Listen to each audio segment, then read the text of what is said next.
Ugh. Ugh.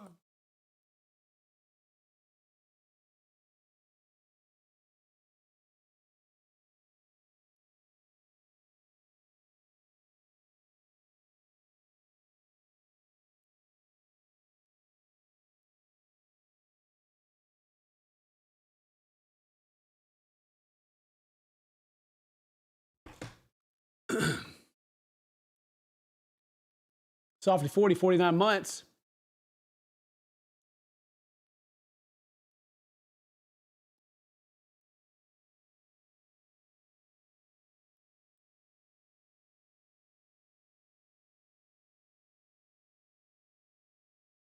Baked potato, 50 months.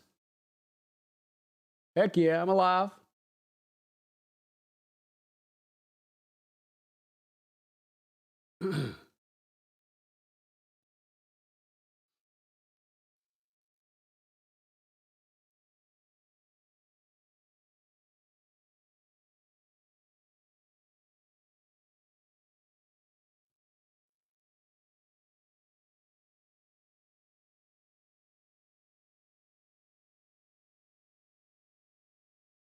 Gabby Knight, 15 months.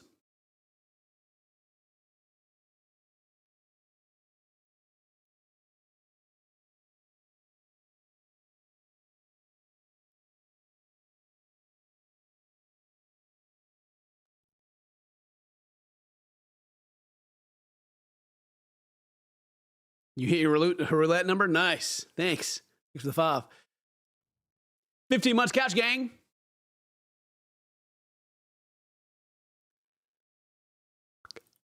Ugh. Excuse me.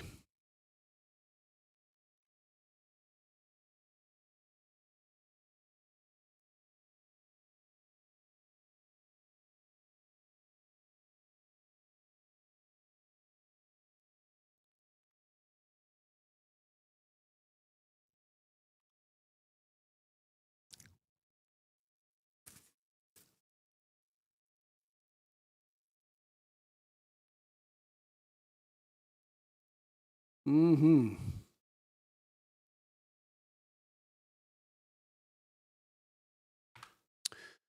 Let's make a YouTube video out of it. Hopefully I don't need any more audio. Hopefully everything's good.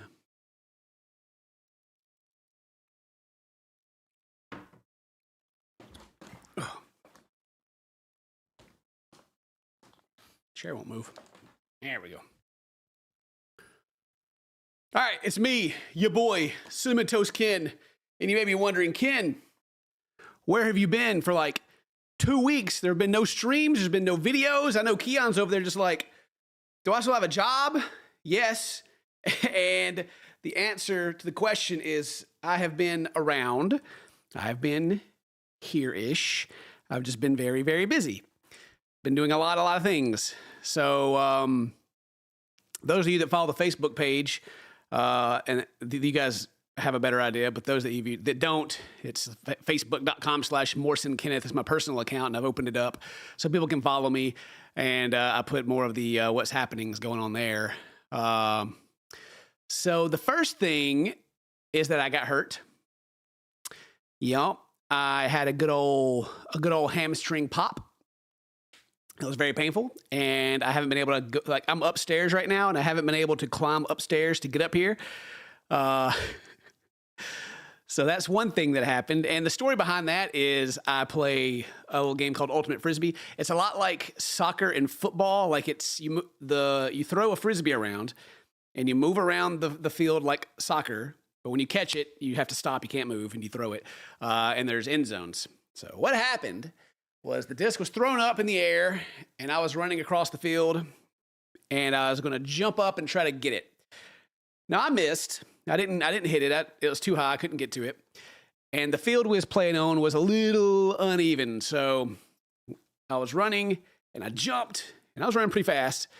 And when I landed, it was a little bit of a dip. And so I was a little further down and my leg kind of hit a little hyperextension. It kind of, my knees right here, it kind of hit a little bit of backwards action. It didn't like bend back grossly or nothing like that. but it was enough that my hamstring went pop, and I felt a very distinct pop, and I thought I blew my ACL out, and I thought I was done. I thought I'd never walk again. Rolled around the ground. I was like, God, it hurt. And turns out my hamstring was a homie and took the bullet for me. And it sacrificed itself to save my knee. So one of my buddies is like an athletic trainer and everything. So one of the guys like run out in the field when someone gets hurt and like assesses you to see like how hurt you are. And he took a look at me and everything was stopping where it was supposed to stop. So nothing was disconnected. I just strained my, one of my hamstring muscles pretty badly.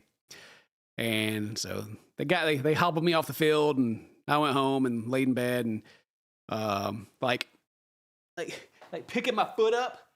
Like this is the good leg. So like pick it, like heel to butt, my left leg. It's about as high as I can go. Because it hoits. So that was one thing that happened. that was the most recent reason why I haven't been streaming. I tried to walk it off and rub some dirt on it, but it didn't really work out. So the other things have just been being busy. And so whenever I get busy, this channel, the gameplay channel, unfortunately, is what I put on the back burner. Got quite a few things going on. But one thing that I'll tell you guys about is I am helping Mary to launch a future soap and candle company. This is the first time that you guys are the only ones that know about it. I haven't said anything about it anywhere else. So we're going through a test phase right now, to where we're making, this is soap. This is a test soap. See, it's got this little purple bar around it. That's tea tree oil. That goes away. But we're making some cold processed soap. Like we've made soap a lot, and just decided to let's make Mary a business out of it. So that's what we're doing, and we're currently testing it. We got different fragrances. I've been doing it. It smells pretty good. And here's a test candle. This is not the final candle. Like these little like jars that everyone uses. These are just for tests. Testing out scents, testing out different waxes and stuff like that, and seeing kind of what we like. Got some premium wax going on here. I don't know how the wax is going to do when we start shipping it, because we got that like good coconut apricot wax, but it's softer. Like I can like put my finger on it and like rub it, and it kind of like actually gets like a little bit oily. So I don't know how that's going to work in the summer heat, but it's the good stuff. It's you have like soy and you have bee wax, stuff like that. This is like the top end wax, like the good stuff. It smells good too, but it's got a lower temperature of melting. So I don't know if I'm going to have to like redo the stuff, the wax stuff for that or not. But anyway, that's what's been going on for that. I got like an additive I can put in here and like raise the temperature floor. Instead of it like melting at 130 degrees, it will melt like 140. So that helps, because like the trucks get like really hot during the summer, right? Yeah. Will it ship internationally? Probably not. Shipping is like the biggest hurdle when it comes to this stuff, because candles are actually kind of heavy. And so if we got to like ship a candle to, Europe or wherever it is you are, then that gets real expensive real fast. And so I don't know, like we may offer it, but you're going to be paying like a lot in shipping. And I really don't want to do that to people. Yeah. And so we got candles. The candles we're going to have are going to be bigger than this. Like these are 8 ounce, 9 ounce, it's 8 ounce candle, but 9 ounce jar. And so we're going to make 12 ounce ones. So they'll be a little bigger, and have lids on it. But then the soap, it's like I'm going to cut some pretty thick bars. Like these are going to be the thickness of them. They're going to be a little taller than this. Like these are pretty squared off. Like you see how it's kind of got this bow in it. Like I said, these are the test ones. But they're going to be this thick. And I find that a lot of bars are skinnier, but they're longer. So that means when you hold it in your hand and you wash yourself, there's more surface touching the skin. And that doesn't actually mean you clean yourself better. That just means that you use it faster. And when it's skinnier, it also like sags more. So I've made it thicker, so that and a little bit less surface area, so that way you can get like a good lather, wash yourself, and not like use as much. I've added a lot of nice fancy stuff to this too. Yeah. But yeah, we're gonna have like 4 different like women's scents and 2 guys scents. And then I'm gonna do one scentless with goat's milk and all the like the oatmeal and all that stuff for sensitive skin. Like actual like the sensitive stuff. Like I'm not adding any colors to this stuff because some people react to the colors. It's just gonna be natural. And it's also gonna be a softer bar, if that makes not like to the touch, but it's not gonna be like Dr. Squatch to where it like cleans you but then like dries you out as well. It's more on closer to a butter bar than it is a harsh soap bar. So trying to make it premium. We're putting a lot of good stuff into it. Trying to make it. I find that a lot of people that do candles and do soaps cut corners a lot. Like they kind of like try to make as much as they can for as little as they can. And I understand that when it's a business, but I'm trying to make something a little more premium, but also not charge a crazy amount for it. Like it still has to make money to like first to like pay people and stuff like that, but it doesn't, I don't need to like quadruple earnings or anything like that. So yeah. Anyway, that's going on. That's happening. And that's been taking up a lot of time lately. And so if you guys care anything about cold processed handmade soap that we're making out of our house, then look forward to that in the future. Whenever we're finished with everything, maybe that might end up launching this summer, which is a terrible time to launch soap because it's going to melt, or at least the candles will. But yeah, my actual fear with the soap and stuff is that not that it's not going to sell and it's not going to do well, it's that it's going to do too well, and we're not going to be able to make enough of it. That's what I'm actually worried about. Because on YouTube, we can hook it up to a Shopify account, and it can be like the merch is. Like when you go down underneath the video on like a mobile device and you can see it, I can put it there. And and then if I go get like Felix and Marzia to like review it, or I don't know. I'm kind of I'm a little nervous about scale, to be honest. But we'll just do our best, and if we have to like do limited runs, we'll have to do limited runs. But I would like to get it to where, if you like it and you want to keep using it, then you can get a discounted subscription every month or whatever. The bar should last a whole month. Should, if one person's using it. Should. But anyway, we've been planning on doing soap for forever. Like even before we went to Australia. And so then Charlie did like his Cheekies one or whatever. And I was like, God dang it. But he's using a third party supplier for his. So, and we're homemade right here, baby. I'm literally making it currently out of the garage. But I got a big garage, so it's okay. Yeah. Yeah, like I said, we're also we have like the regular wicks right now, and I am trying to figure out wood wicks. Do you guys like wood wicks or regular wicks? Let me know, because this is a glass jar. We're changing to the bigger ceramic jar, and putting the wood wicks in there to make it like real nice. But those are a whole nother process. And then what else is going? There is a building that I'm looking at for another business. I thought that we reached out to an old man that we know, and was like, hey, you have this big factory, this big warehouse. Do you want to sell it? And he was like, I sure do. Let me get back to you. And it was like, cool. And we expected him to ask. We had some expectations of how much he'd ask. And then he came back and he was like, how about 2 warehouses for cheaper than we thought? And so I'm like, huh. Okay. Some good commercial land that I can do a lot of stuff with. So there's like a pickleball idea, and to make like a legitimate like pickleball club, like make it really nice.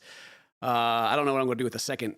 I guess if the soap stuff takes off and does really well, then I'll just make a soap and candle factory. But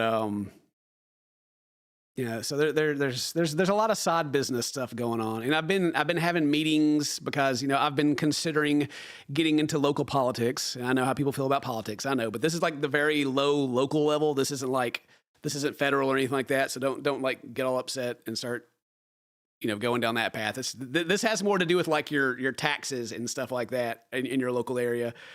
But since I've shown interest in that, then a lot of people have been reaching out and they want to talk to me. Because obviously I'll make an impact if I run, and yeah, so I've been going to meet a lot of people, lots of meetings, lots of business ideas, lots of candle making and soap making. It's been fun. So that's where I've been for like the last 2 weeks, is just doing all that stuff, and I got hurt. So yeah. I'm trying to get back on schedule though. Trying to get back into doing all the stuff, doing all the everything. I'm not running for mayor, by the way. I keep saying on the Facebook page, people like, Ken's running for mayor. I don't live in the cities, so I can't run for mayor. I could run for governor though of my state, I guess. But I'm eyeballing a position and considering a position to run for that isn't such a full time. If I'm mayor, then I can't continue to do YouTube. I'll have to like do like a video every now and then kind of thing. Like I would have a lot more going on if I did something like that. So it would be cool to say mayor, but a very impactful position that I could help out with a lot that isn't like so much on the radar of all that stuff. Yeah, what else is going on? I think there's some other stuff going on too, but those are the most interesting to talk about. Yeah. But the good news is gameplay and stuff will be coming back. So hooray. Yay. Streams are coming back. Hooray, because I got pretty much everything in order the way it needs to be, and I got more time now, so we're good. We should be. I hope.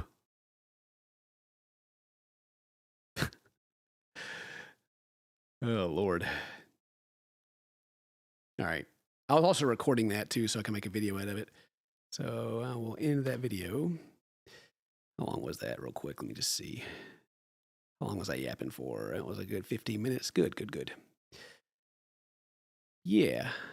Now, yeah, what do you guys, now that I can read chat a little bit better now that I'm not recording, like trying to keep it rolling for the recording. What do you guys think about the soap and candle stuff? I saw a lot of people saying that, yeah, heck yeah. But candles are expensive, by the way. You got candles are expensive. And maybe that's just because I'm a guy saying that. I know girls love candles, but they're expensive. And I understand why now that I'm making them. There's a lot that goes into them.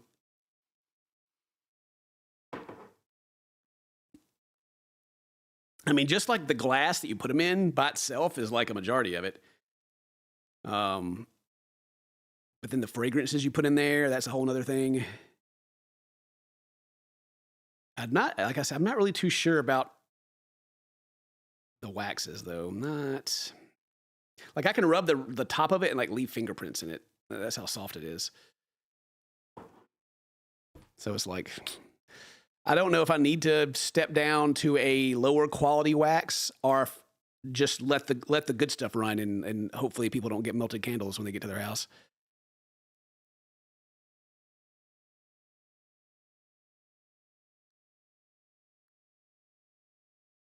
Massage oils. I can get to that. We can get to that. I'm going to start with soap and candles first. Even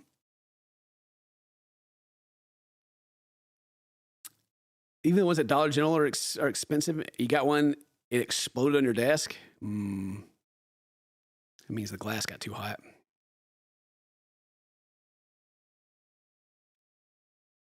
Only the soap is edible. The soap natural ingredients?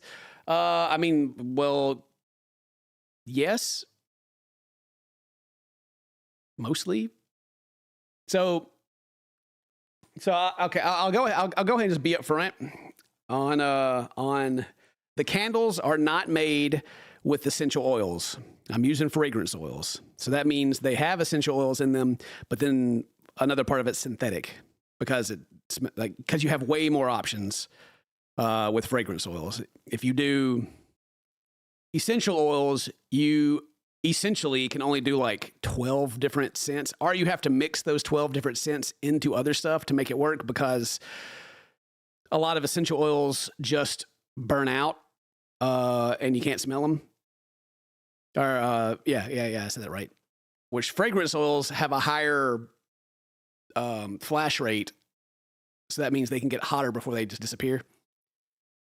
So if you're like one of those people that's like, I want nothing but the all natural bestest, best, then I'm not going that far, because it gets really annoying really fast when you try. If I had like a storefront where you could come into a store and buy stuff, sure, I'd do that stuff. But trying to like hit the tip top of like the boutique fanciness isn't actually a good fit for sending it out in the mail.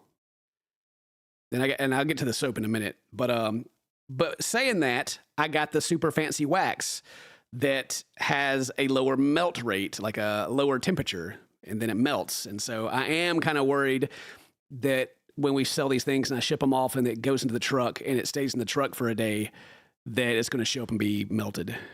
I am worried about that. But we'll just have to see, I guess.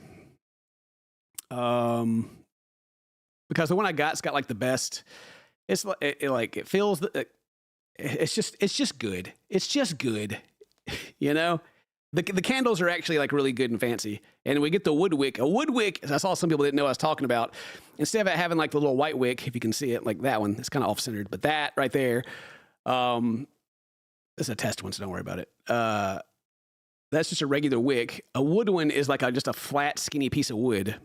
It's fancier, pinky out. Costs a little bit more money for production, and it's a little trickier to get the right size. And you also have to maintain it yourself a little bit. Like you can't just let it burn. You have to like trim it and stuff when you're done with it.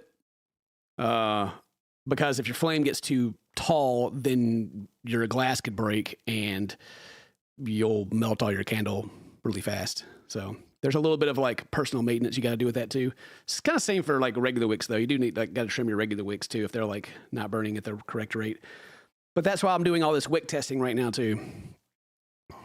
Yeah. Very therapeutic wood crackling. Yeah. So, but like I said, this is a glass one. This is like the amber glass that like everybody in the world has. And it's got a little bit of like frosting there too. That means that it separated from the glass a little bit. But anyway, we're going to go to ceramic. Ceramic ones are more expensive. They're more fancy, but they also have a higher break rate. So when they're shipping, they have a higher chance that they could break. Not a lot more, but like, say if there's like a 3% chance this glass would break, there's like an 8% chance the ceramic would break.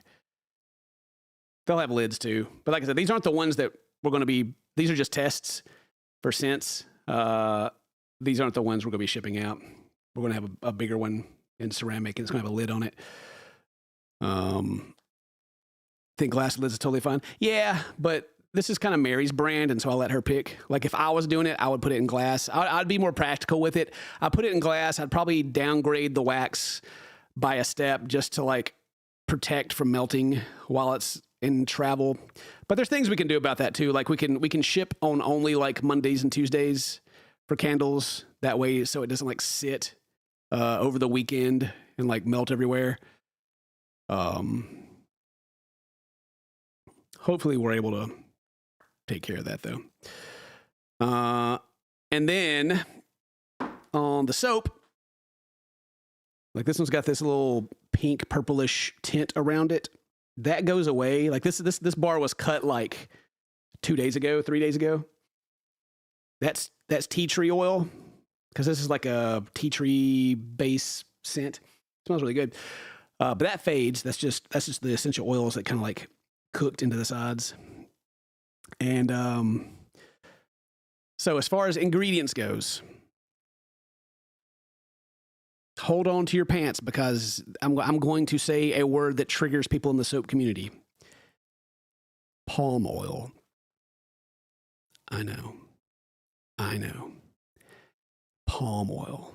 It's a dirty word. It's also in Nutella. If you eat Nutella, it's like 50% palm oil, by the way. So my current recipe has palm oil in it. We have like the responsibly whatever farmed palm oil, so it's not out there killing orangutans or whatever. But the reason that I'm leaving palm oil in it is because the things that you have to put into it to replicate what palm oil does to soap is softer and a lot more expensive. So I don't want these to melt also. I don't want it to be a soft bar that you sit in the shower and it melts, because it gets hot. And so it's going to have palm oil in it. It's not a huge amount. It is the responsible palm oil, but sometimes you say you put palm oil in a soap and then like either the people that don't know what they're talking about, or like the really rich people get beside themselves. So I'm putting palm oil in it. I don't care. It's a better bar of soap. That's what I want. It's better. You eat Pop-Tarts. Did you? I don't know if you guys know this about palm oil. Palm oil is in a whole lot of stuff. Like half of everything in the grocery store has palm oil in it, but they hide it. They hide it in like little fancy names. It's like palmolytic salt and all this other stuff. And like it's the main ingredient of Nutella is palm oil. It's in Pop-Tarts. It's in a ton of stuff. And so I always see like people like, oh my God, palm oil and so blah, blah, blah, blah. Then they got like a picture of them eating Nutella. I'm like, oh, it's so delicious. And I'm like, yeah, look at you. Look at you. Pathetic. Anyway. Yeah, it's like in every processed food ever. So it's like the line is drawn on soap for some reason. Only for the people that get really into it. Nobody else cares because it just makes a better bar of soap. They say, but you can use this butter and this, and this, and this. You have to use like 3 other things to just like get a similar result. And no. Marketing. Yes, it is actually like a scare word for marketing. Like all of a sudden, whenever you start talking about soap, people care about orangutans out of nowhere. Like no one's ever like thought about saving an orangutan in their life until someone starts discussing soap, and then all of a sudden, God dang, got to save them all. But anyway, just rip that Band-Aid off and be like, it's got palm oil in it. Responsibly sourced palm oil. And a bunch of other things. So the bar is, you can see it's kind of jagged. Like these are our tests. It's thick. It's like 1.5 inches, I think, 1.5 inches thick. Most bars are 1.25 inches thick. I've made mine thicker and shorter. It'll be 5 ounces. It won't feel as big in your hand because it doesn't take up as much surface, but it's like that because I want the bar to last longer. So if the bar is thinner and wider, there's more surface area. So you're like rubbing it on your skin. You would think, oh, you're getting cleaner, but just because your soap hits more of your body when you use it doesn't mean you actually like rub it on yourself any more or any less. That's just a psychological thing. So you're still going to build up a lather like you would, and you're still going to get clean. You just won't be using as much soap to do it. So it lasts a little longer. And it's thicker, so that way when it's sitting on the edge of your stuff, it won't melt down as much either. And that's why I've shaped it the way that I have. And again, this is kind of like, this was just poured in like a regular mold, so it's like curved at the top. The regular ones will be more squared off and smoother, but yeah. But it'll have like, it's got shea butter in it. We'll get off the palm oil topic and talk about shea butter. I use a pretty decent amount of shea butter. And so that's nice. Nice, feels good. You love the ancient the color. It'll go away. This will be just a white bar when it's done. All of them are going to be natural colored. I'm not adding colors. I'm not adding a crazy amount of, I'm not over fragrancing it either, because that can also bother people. If I was to compare this bar to Dr. Squatch and even Charlie's Cheekies, the soap that I'm making is more on the premium side than theirs is. Like Charlie's is good. Charlie uses, what is it? I forget the name of it. It's like jojoba oil or something like that, which isn't actually oil, it's a wax. So it gives you like a very conditioning feel, even though it's not actually conditioning. It just kind of leaves like a waxy residue on you.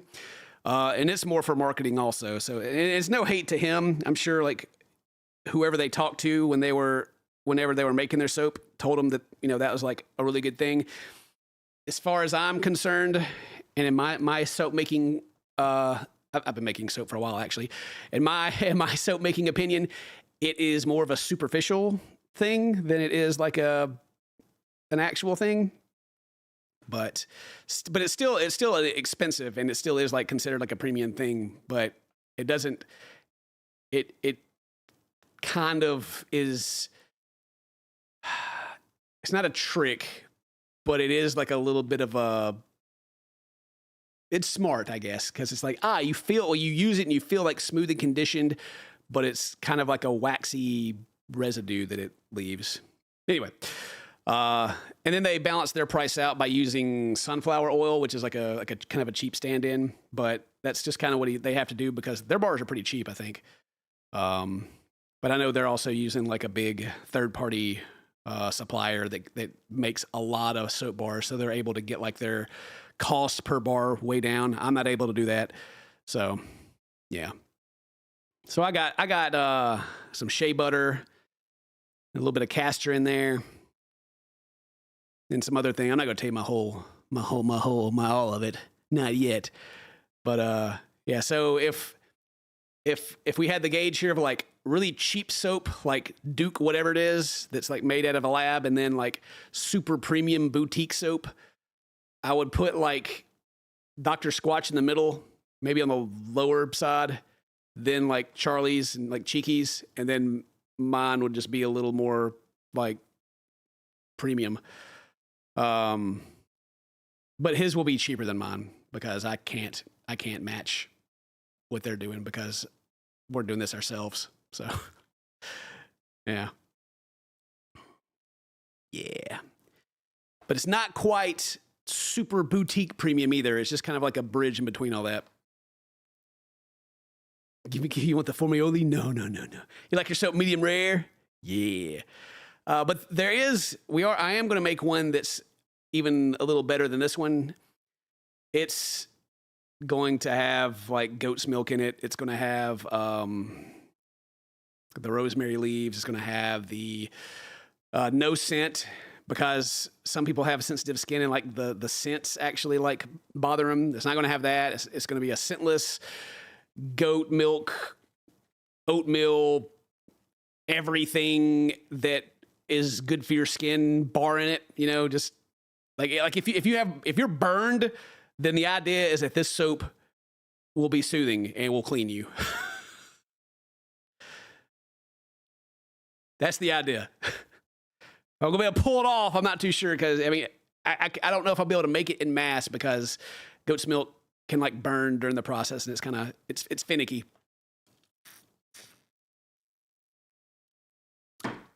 Throw some beef tallow in there. You'll pay whatever price for that. I figured it'll actually be pretty popular, but it has a lot of ingredients to it. It's still the main. Actually, no, it's not. It's not even the main. I have like a main like mix that I'm using for most of the soap that I can change out fragrances. The scentless bar is going to be a little different, and it's going to be nice. It's going to have a lot of nice stuff in it. But I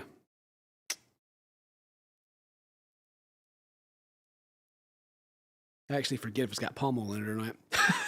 I think it does. I think it's got to, so it can hold together. Because if I don't, and use like beef tallow or something, then it'll fall apart. It'll be like literally a butter bar that you can't like actually use in the shower. How long does the process take to make soap? Good question. Yeah, let's go into it. So, let me teach you guys about soap. Soap is made through the process of saponification. What that means is you take lye, the chemical sodium hydroxate, I think. Uh-oh, time to get the kids.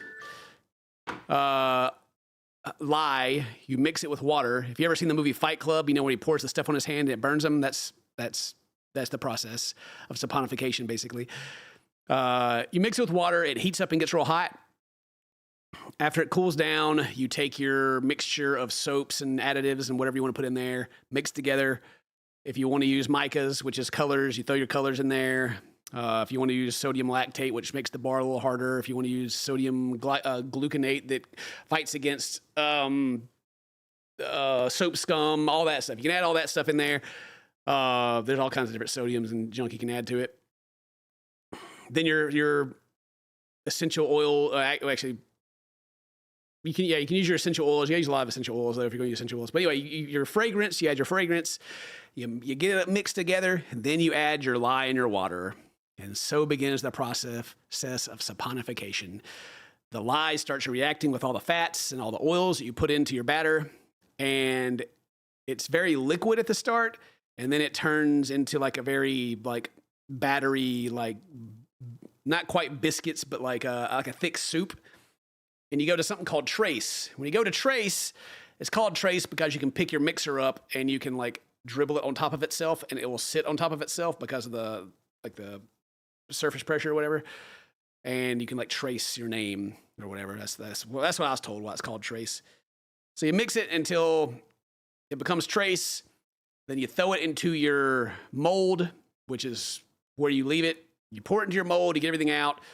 You can add little sprinkles or whatever at the top. We're not adding anything. Like I'm not adding any color. I'm not doing any like extra additives on top of that because I would only do that if I had like a storefront. If I'm going to be shipping it, most of that stuff's going to fall off anyway. And then some people are allergic to some micas, so I'm just trying to avoid all that and make it all natural. So then it sits there in the mold for my mix takes about 48 hours. Takes about 2 days, 2 to 3 days. It'll sit there, and then you take it out of the mold, and then you cut it. You can cut it, and you can have a big slab of it towards like this big, massive square. You can cut into loaves, which are like long, skinny. They're like the size of this, but they're just like really long. You can chop it up into bars, or you can just you can have smaller ones that we're using right now, which is what we're doing with this, where it just is a loaf. You run it through like it's basically like a cheese string cutter, and you cut it into this. You put it into a well-ventilated, a dry area. I was trying to think of the thing that sucked, the humidity, dehumidifier. You got a dehumidifier, you put it in there, and it has to sit there for 30 days. So the whole process of when I sit down, or me and Mary sit down, mix up the soap, pour it into a mold, that's like day one. So then you add like 33, like a total of like 33 days before you can use it. There's ways to speed that up, but I'm not trying to cut corners. I'm trying to like just do it the right way. You can do water discounts where you use less water. You can do additives that do different stuff, but you let it sit for 30 days so that it can finish all the saponification, all the lye and all that can get out of it. Because if you use it too early, it'll be like really harsh on your skin, and it like the lye will react with the oils on your skin. You use it way too early, and it won't like bubble up properly. But the bar gets harder as it sits there, and then you can use it. Yeah. You can use some good ass soap. We're trying to make it. We're trying to make some really nice stuff. I just hope it turns out as... I think it's going to turn out pretty nice. Like I said, this bar is only like a couple of days old, so it's still got a while before it can be used. But should be good. The candles are turning out really good.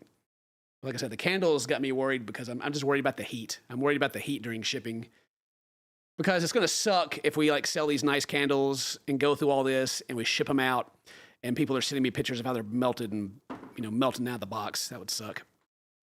That smell nice. But, yeah. So that's the idea for Mary's soap company that I'm making for, or that we're making. I shouldn't say I'm making it for, but she definitely tells me like what's good and what's not good.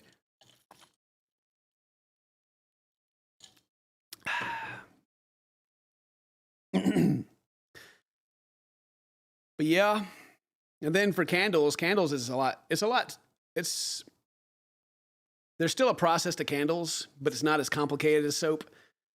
But the costs of making a candle are higher. Like you melt your wax, you have to hit certain temperatures depending on your wax.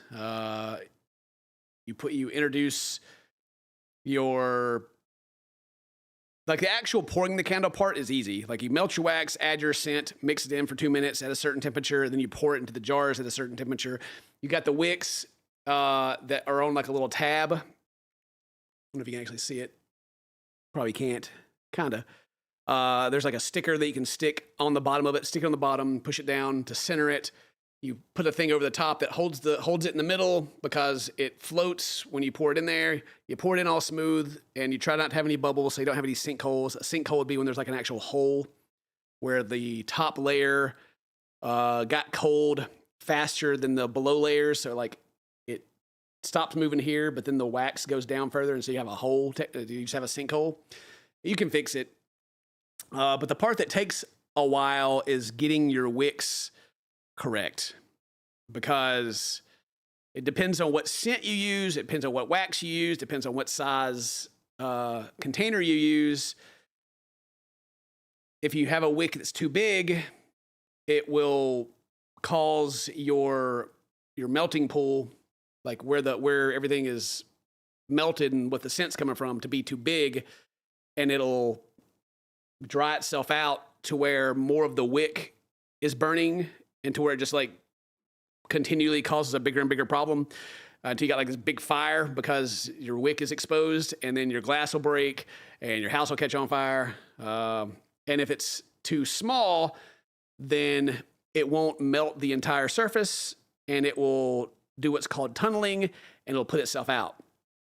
So you got to like find the middle ground of to where you get a nice melted pool. It burns kind of uniform. You may still have to trim your wick a little bit, but you shouldn't have to do it much. And that's the part that's annoying with candles, is getting that part figured out, because it takes a while. Anyway, candles. You have your cold and your hot throw. So right now the candle's cold, and I can smell it. That's the cold throw. And the hot throw is when you light it and it makes your whole house smell good. That's the hot throw. A lot of cheap candles have a tunneling issue. Yeah, they're not like going through the process of like getting you the proper wick. They're just putting crap in there, and whatever, it burns. Yeah. And then so like I've been testing these regular wicks for our test ones, so that way we can mix them up and like give them to people and be like, here, burn this, and it's right, and they can be like, that smells good, I like that, or I don't like it. But now that we're doing the ceramic bigger jars and wood wicks, then I got to start over completely. And I got to retest everything. Which those are getting here sometime this week. I got to start on that. Evolve from rants to candles and chill. Yeah, it's just the current process. Try and get the Shopify store going, like all that set up. Man, taxes for like selling things online. Apparently there's a limit. Like, say if this thing takes off and I sell 1 billion candles all over the place, then I have to go get like registered in each state because I'm making too much money, which won't happen. Well, that won't happen, but still. It's a thing I wasn't aware of. I've learned a lot. Gonna have a motto? I don't know. Wash your butt cheeks. Yeah. I legitimately am worried about this wax. Actually, let me look it up right now. I'm just sitting here. This is the melt point. What is the melting point? Melting point of coconut apricot wax. The melting point of coconut apricot wax generally ranges from 120 to 131. Jeez. Oh, man. What's the melting point of coconut wax? Also 120. What's soy?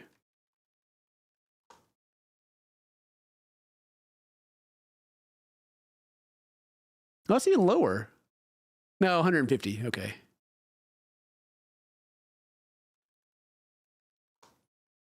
Oh, beeswax, the one that's 150. Okay. There is a little additive I can use though. It's called like VG 260 or something like that. It's like a little waxy thing you can add to a candle, and it just raises the melting point a little bit. And it's designed to be used for the summertime to help candles. So I can get some of that and try that. Maybe that'll help them. I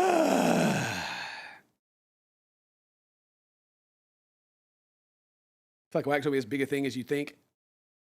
Well, most candles aren't this. The candles that you're buying off the shelves are rarely coconut apricot wax. Coconut apricot is like the fancy pinky out wax, you know, because it's also the best wax to use essential oils in. And so it's the boutique wax. Because again, I don't like cutting corners. I like just to make nice stuff and be proud of it. Be like, boom.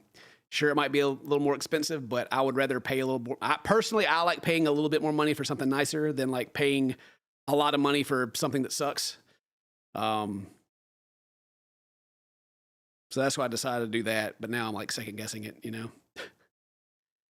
Which melts better, soap or wax or soaps? The wax melts sooner. Soap can get pretty hot before it melts.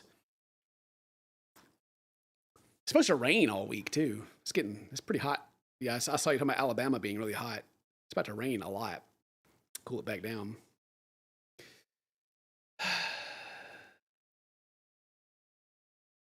Wax melts. Do people still use? I thought wax melts was like a trend that people stopped doing. Do people still do wax melts? Do you guys move back to the same property or elsewhere? We moved. We're not in the same spot. You melt soap into your bath water? Poor soap.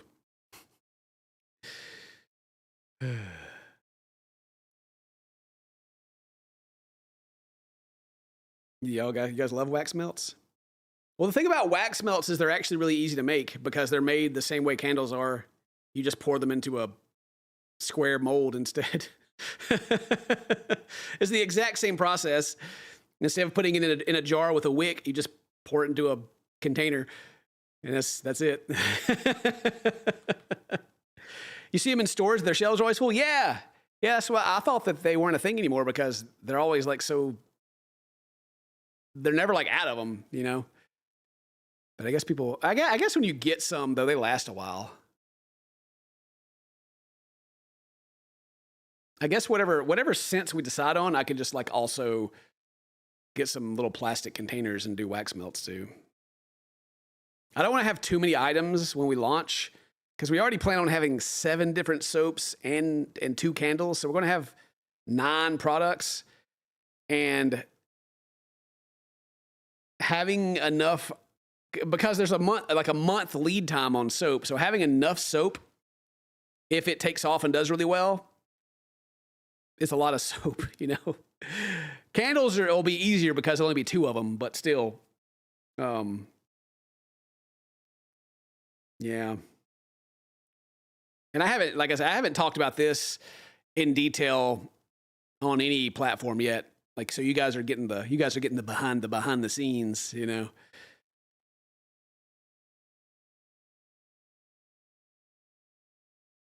9 products is all in making candles and soaps. You'll be right. Yeah. I don't believe you.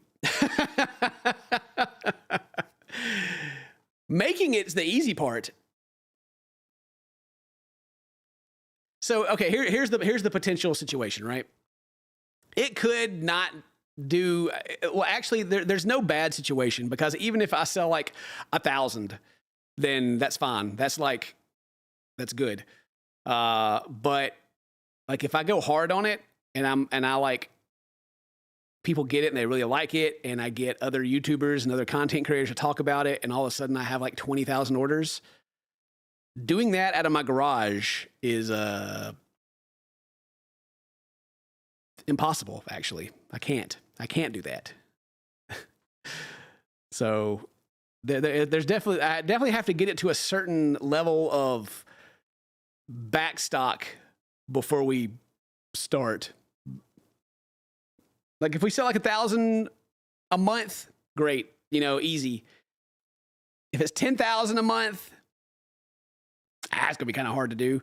And if it goes past that, then boy, I won't even be able to do YouTube no more. I'll just be making soap constantly.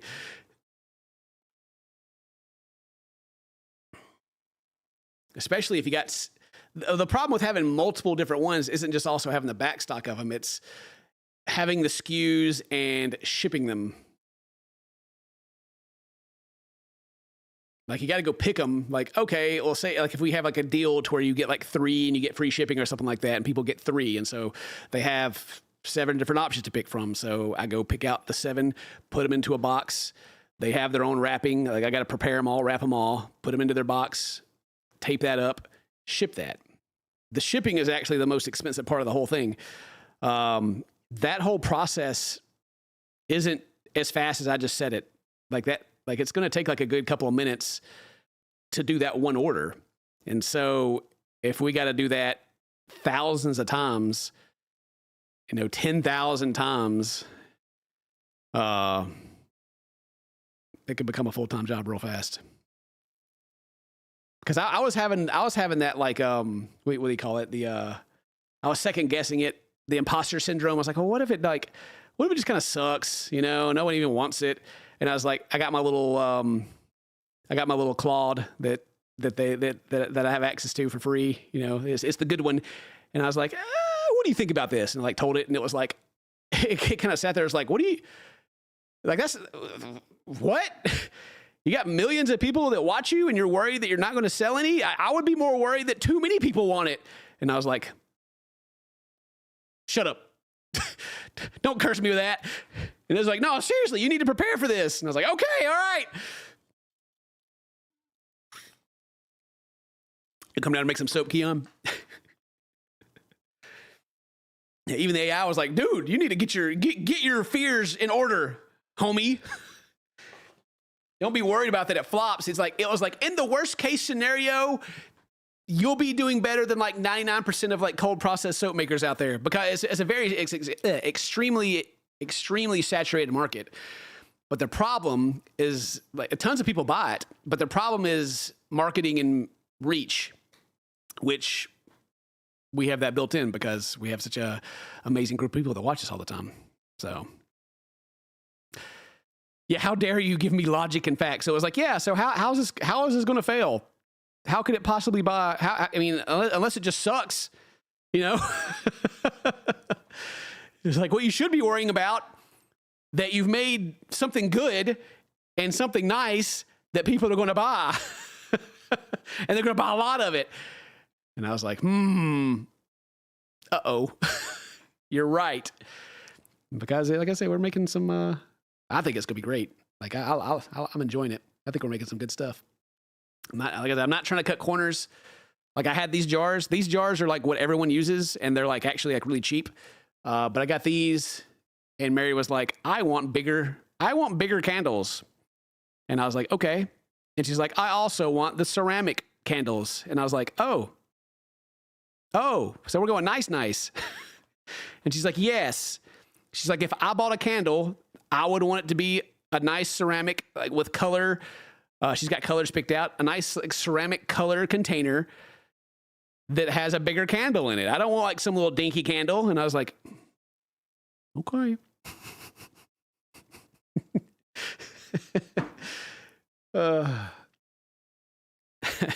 Mary has the vision. Well, yeah, like it's like everything outside the gameplay channel. I still like mainly do what I want to do, but like when it comes to the Cemento Skin channel and stuff that we do, she's the target demographic, right? So I was like, Mary, what do you think about this? And she's like, I like that. I'm like, okay, it'll do good then. She knows what she likes. I mean, yeah, that's really the answer. Whenever like you're sitting around being like, man, what should I do? What would be a good idea? You just think about what you would like. Like if you were buying a candle, what would you want? You would want a bigger candle. You would want it to smell strong and good. And you'd want it to be in a nice like ceramic container that you can reuse and like put your little plant in or something. So that's what we're going to do. All the candles you buy for power outages. Yeah.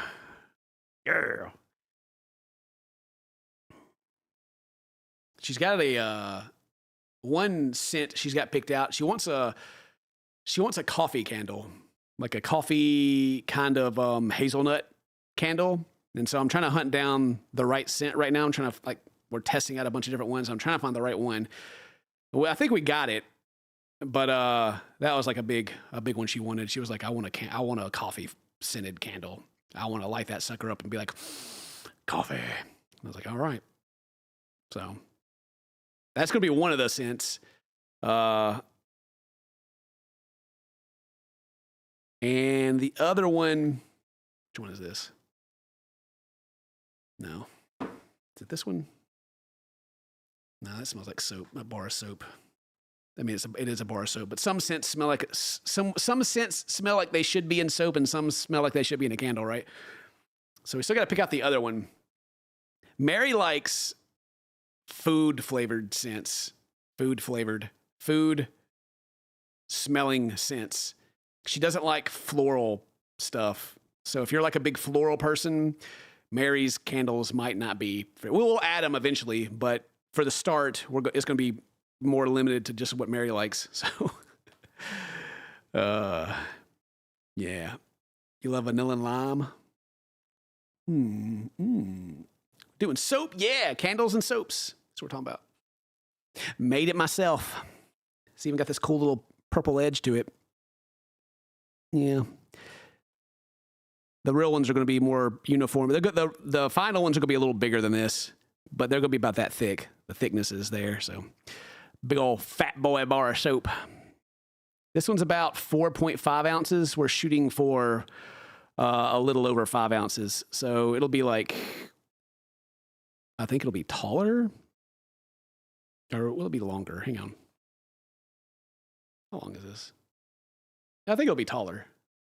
It'll be the same thickness, probably the same length, but it'll be taller. It'll be like probably about up where my finger is. Will be the final version of it. Yeah, down with the thickness. I've talked about this a couple times. You're just joining us. I'm making it a thicker bar because most of the soap bars out there have more surface area. Like they're thinner, but they're longer, so they weigh about the same. But when you rub it on you, you rub more of the bar on you at one time. And stick with me for this. If you have a skinny bar and a long bar, you will rub it on yourself the same amount of times to get your lather, and you will clean yourself. You won't use it less because there's more surface, because you won't think about that. Nobody thinks about that. So I made it fatter and not as much surface area so that it will last a little longer and you still get clean. So that's just a little R&R for me.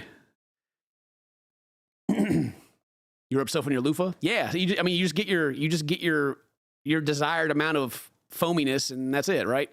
So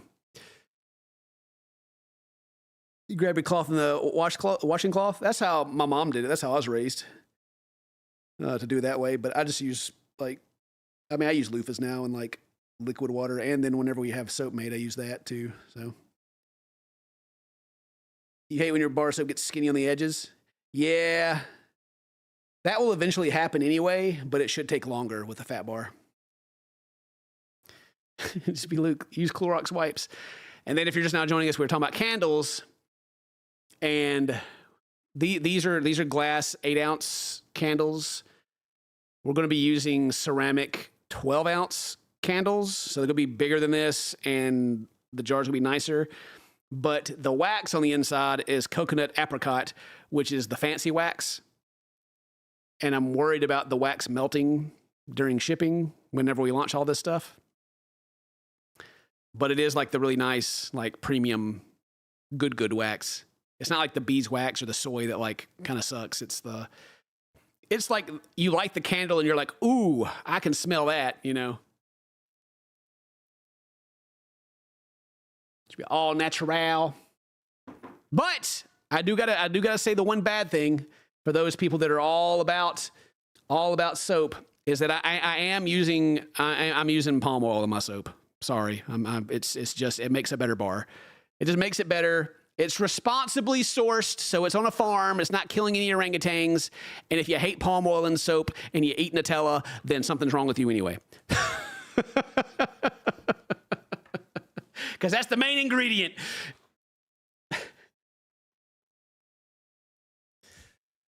Not in the soap, but it just goes really well with the coconut. So it makes the bar harder and more hearty. What's the big deal with palm oil? It's really a marketing thing. It's like one of those scare words. Like, it got trending that like, oh my gosh, we need to like stop the palm oil. It's killing all the orangutans. Even though like half of the supermarket has palm oil in it and they just like hide it under different names. Like Pop-Tarts have palm oil. Like most processed foods have palm oil in it. But no one's raising Cain about that. It's just whenever people make soap, then it becomes a dirty word. And it just, I prefer the feel and using a bar of soap that has palm oil in it over like the beef tallow or the other oils you can use to replicate the same thing. So I just said, I don't care. I'm using palm oil, whatever. You can not like that all you want to, whatever. The palm darts. It's in literally almost everything. I know, right? That's the thing. It's in so much stuff. But when it comes to soap, like the hardcore soap community, they always throw a fit about it, but whatever. It's also like in the candles, I'm not using essential oils. I'm using fragrance oils, which are synthetic, because you can have way more better. The scents are way cooler. If you use essential oils, you have like a handful of options. You have like eucalyptus, you have, I think, lily, lavender, papachetta, whatever. You have like 8 options. Or you have to mix it with other stuff. And I'm just like, those all smell like an old lady, and I don't want those. I want the good stuff. So I'm using fragrance oils. As long as you don't use sulfuric acid. Yeah. Ours are sulfuric acid free. I could barely say that. What a tongue twister.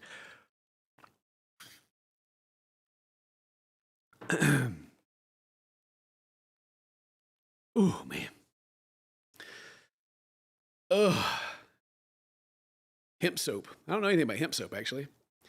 Oh, and then I'll say this one more time, too. There is one more soap that we're going to be making that's going to be a scent-free, like, legitimate, sensitive skin soap. It's not going to have any fragrance added to it because that can affect people's skin. None of it has any mica added to it, which is the colorant. Some people are allergic to some colorants. I'm not adding that to any of the soaps. The sensitive bar soap will have goat's milk in it. It'll have oatmeal. It'll have I forget what the rose word is. It's gonna have a lot of the stuff. It's also gonna have a lot of not shea butter. Shea butter's in all of them. Cocoa butter in it. So it's gonna be a very buttery bar. It's gonna be a soap for eczema. That's the goal. Is like trying to make a legitimate bar for eczema, for like if you have been burned or something like that. That's the goal, is to make a soap that can actually like be okay. It's hard to do though. But we'll see. We'll see if I can make it work. It's my next test bar that I need to make, actually. I even got like some silky fiber stuff that I could add to it too, but I may lay off on that because that's, yeah. So the thing about goat's milk is that whenever you mix the soap and a soap gets hot, whenever you mix everything together, the lye and everything, it starts heating up and it goes into what's called like a gel phase, to where it like kind of gets hot, like it has like a core that gets hot. Like, you can see it here, like here, like this area in the middle here is like your gel area. And, like that's why the tea tree scent kind of was pushed out, because anyway, so it gets hot. The goat's milk can burn, and it can have like it kind of has a brown color, and kind of has, it doesn't stink, but it has like a smell when it does burn. And so trying to avoid that and make it in mass is a little tricky, but we'll try. See if I can do it.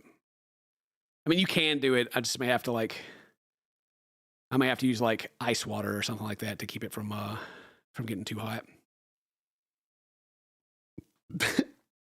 Use liquid soap. Hey, look, I understand. It's all good. This stuff is supposed to be like your nice, even the way that I got planned for it to be packaged, it's like a gift. Like I got a little fancy way it's going to be packaged up and like wrapped up and all this stuff. So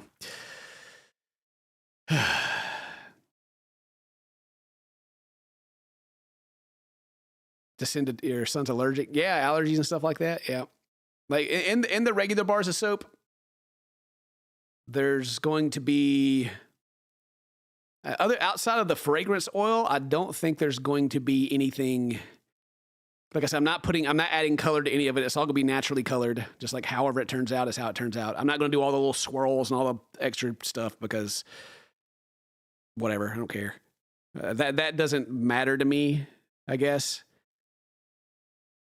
It doesn't really matter to Mary either.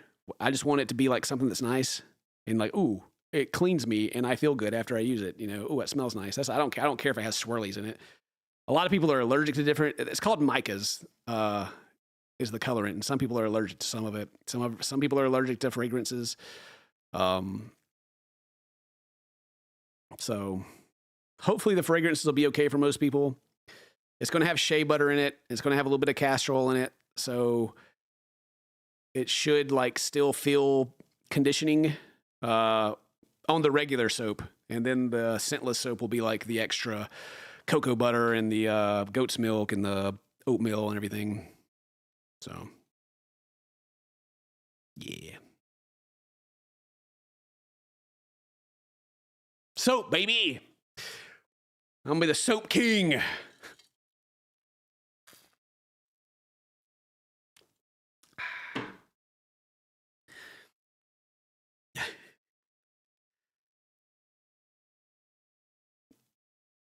Soap simulator, yeah.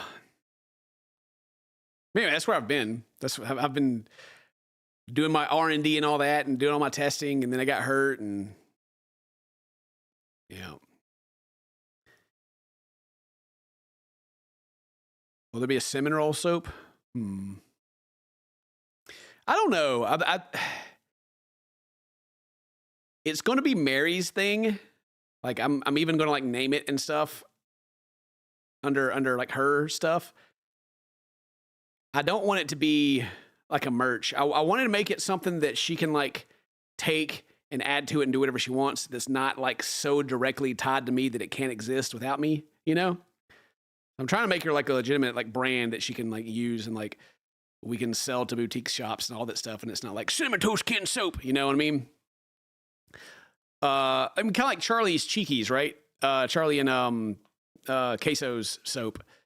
It's very like gamer memes and stuff like that. It's themed like that. I want mine to be, or Mary's to be, just like a nice brand, just like something you would see at Ulta or something like that. You know, I don't want it to be.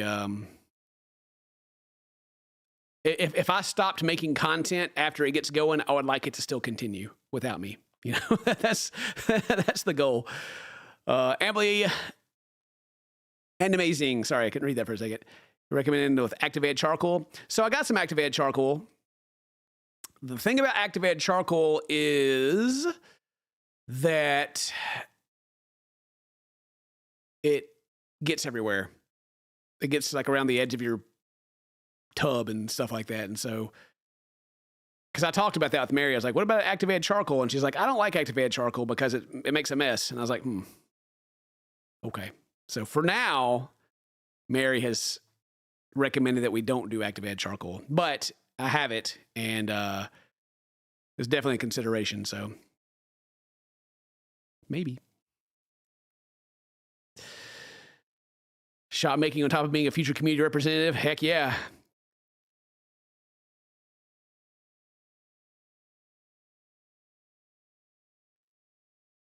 You heard activated charcoal has no benefits? I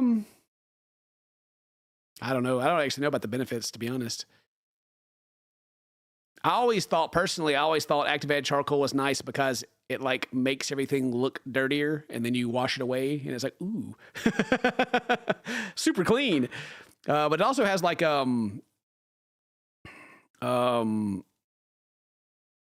not like a grit, but it has like there's like a slight level of exfoliation, I guess, that comes with it.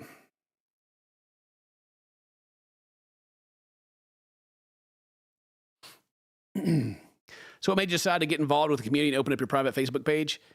So the Facebook page, if you guys don't know about it, it's facebook.com/MorsonKenneth. It's my personal page, and I opened it up so people could follow it. I'm not going to be your friend, but you can follow it if you want to. And I put family stuff on there. Like I got hurt, and I put that on there. But the reason I did that is, well, because I'm old. You know, I'm 40 years old now, and I want to be more a part of the community. Like I've been a content creator, God, for 15, 16 years now. And whenever I was at like the height of my popularity, I avoided everyone because everyone was asking me for things all the time and it got on my nerves. So I was like, stay away from me. But now things have calmed down a lot.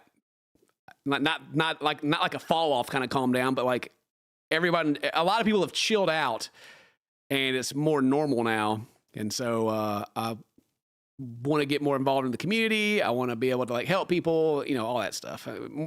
As you get older, you know, I'm an old man, yes. As you get older, the people around you become more important than the people online. Sorry, guys. It's just part of it. So, like, yeah, my community, the park down the road, all that stuff is, like, becoming more and more important. So, I can go around to businesses and I can, like, you know, take pictures with them and put it on there. And it's more separated than, like, putting it on Instagram or putting on YouTube or anything. It's more community-based, I guess. So there's not like a lot of like the people just being weird there. Because these are just like regular people that I'm taking pictures with and like shouting them out and stuff. There's like the place I get my clothes from, I went there and like shouted them out and they're like, wow, you know, oh, amazing. And they would be a lot more bothered by negativity than I would be, like if I put on like YouTube or something. And so a lot more of the people that actually care about what's going on in the personal life are over there. And then I've talked about this before. I'm considering running for a public office. I'm not running for mayor or anything like that. I'm not trying to be governor. I'm not trying to go for like a big, you know, news. Oh my gosh, Ken, like, you know, some big newsworthy thing. Very, very local, very localized. But it's also a vehicle for that too. So, yeah. Police chief running for sheriff. uh, and I actually don't know if I'm running officially yet or not. It's just like that's another thing that's been going on is since I've like talked about being interested in it, there's been a lot of people that want to meet me and talk to me about stuff and, you know, politics, local politics, where the local internet celebrity comes around and, you know, decides to stir it up a little bit. Yeah.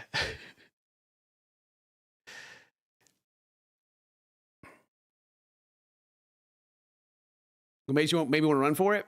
Well, I mean, if you've been a part of my rants in here, then I hate government oversight and waste. And whenever you got people in office on the state level that get a little too comfortable, you know, suddenly your taxes go up, but your quality of life doesn't get any better. That's like my biggest pet peeve is that people are paying more and more money like every year, but like the roads and stuff, like nothing's better. Like it's all just kind of the same. And so that bugs me. And I am a blessed person. I started a hobby and turned it into a multi-million-dollar business. I went to school for accounting. I have a property development business. So we are building houses in the community. I have several different businesses and my family's here. So I feel like I'm in a position to be able to help people. I have a voice. I have an audience that I know how to use social media to reach people. So transparency and communication are just kind of like a default built in. That's not something that's like really part of local government. Like most people, when it comes to government, care more about the federal part of it versus instead of the state. Like people that are like really into government care about the state level stuff, but generally people just care about federal, like what the president's doing, what the international stuff is, that kind of thing.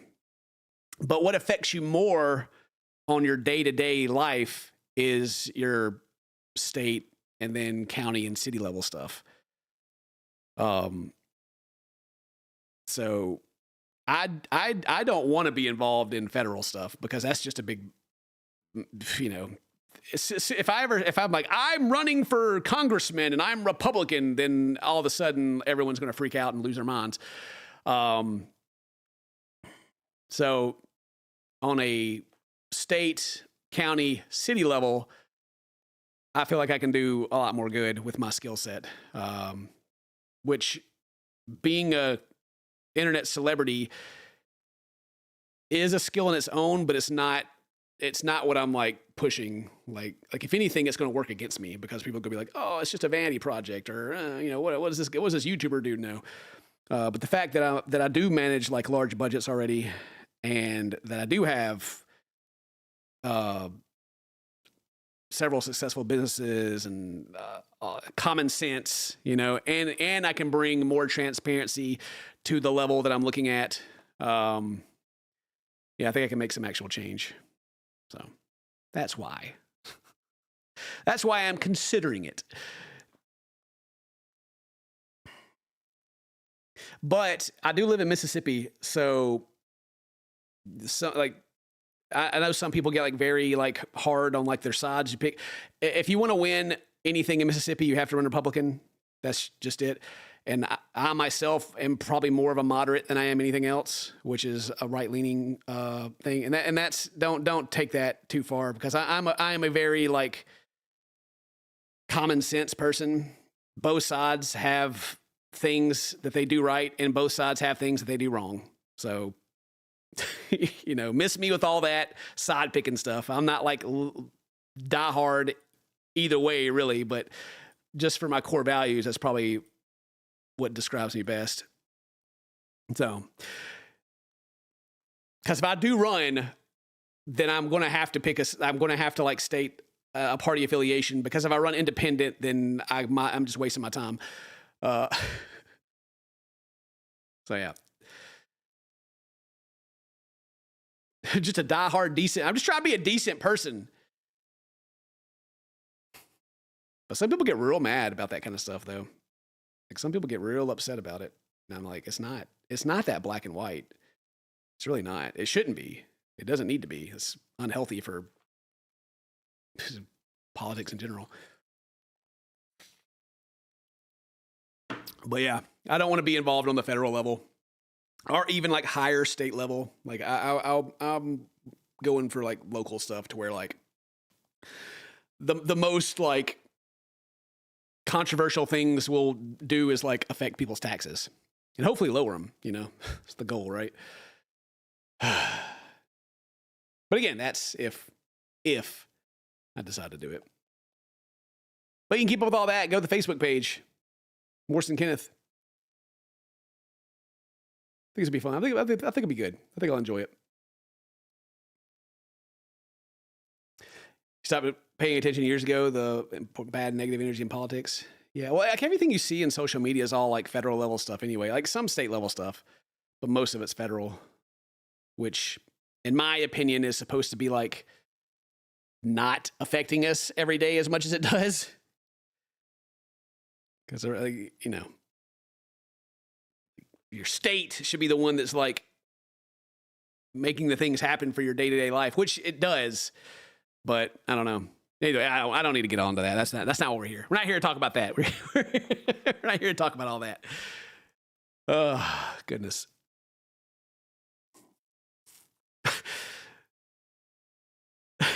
It made me think about this. They started streaming some of the meetings that they have in my area. And they have like a Blue Yeti microphone sitting in the middle of the room. And you can't understand anything they say, and it just drives me crazy. Because the room is already like big and like echoey because there's nothing on the walls. It's just like you can barely understand what anybody says in the room itself. And they just got like this one microphone sitting in the middle for like their live stream, and I'm just like, I could fix that. So yeah, my platform is communication, transparency, accountability. We got to fix that. Goodness gracious. Well, I've even been to like some of the meetings of the stuff they're voting on, and they go down the agenda and they vote on stuff, and they mention it, but they don't actually explain what it really is and how it impacts anything. They're like, all right, we're going to discuss the $200,000 for this group, yay or nay or whatever. And you're like, what do you mean $200,000? What is that? What, huh? What's that for? What do you mean? Huh? At least tell me what this is about. No.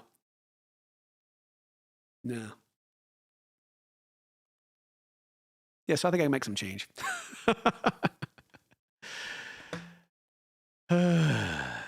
On the supervisor level in our county, man.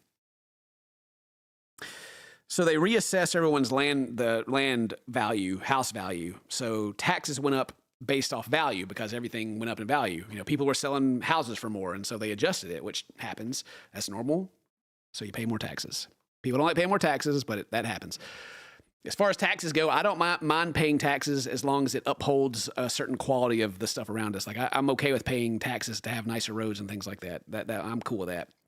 I'm getting sidetracked here, but like people like talk about how like other countries pay way more taxes, but then like the fact is that as an American, you pay like life taxes. Like you get taxed on your income, you get taxed when you use your money, you get taxed for having anything, you know, you get taxed like 3 or 4 times.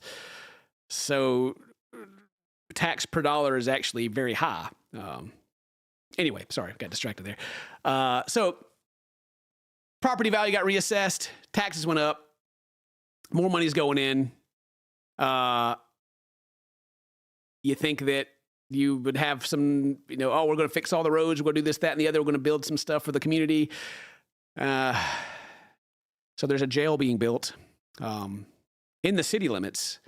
So county taxes are paying for a city building, a new jail that currently doesn't have a budget. It started out at like 80, 90 million. It ballooned up to 120 million, and now nobody talks about it anymore. So yeah, that was a big stink. There was also a decision to have essentially a poverty tax where I live, meaning if you were too broke, you couldn't live here, in the form of mobile homes. So they passed a thing against mobile homes saying that if you, they would grandfather in the current mobile home is sitting there, but if you bought a new one, you had to have 2 acres of land, you had to put a porch on it, you had to put the stuff around it so it doesn't look like a mobile home, you had to be 150 feet away from your neighbor, you had to do all this stuff that essentially meant if you were too broke, you couldn't live in my county. And boy, did that blow up. Oh boy. Yeah, poverty tax is essentially making people that can't afford things pay more. So like people that are like just getting started, or they're low income, they live in mobile homes. I grew up in a single wide trailer. I grew up poor.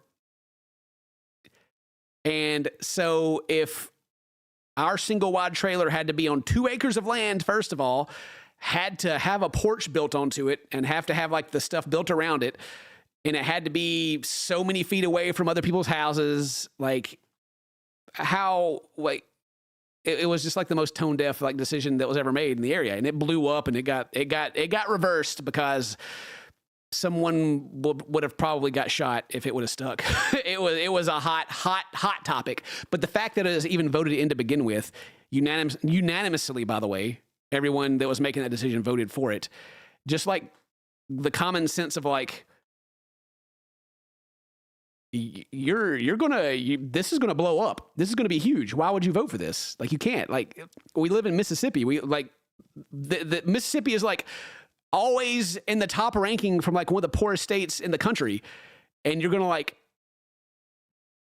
take away mobile homes from people? Like, are you insane? So yeah, there's several positions where I live that they've just left a really bad taste in some people's mouth over some decisions.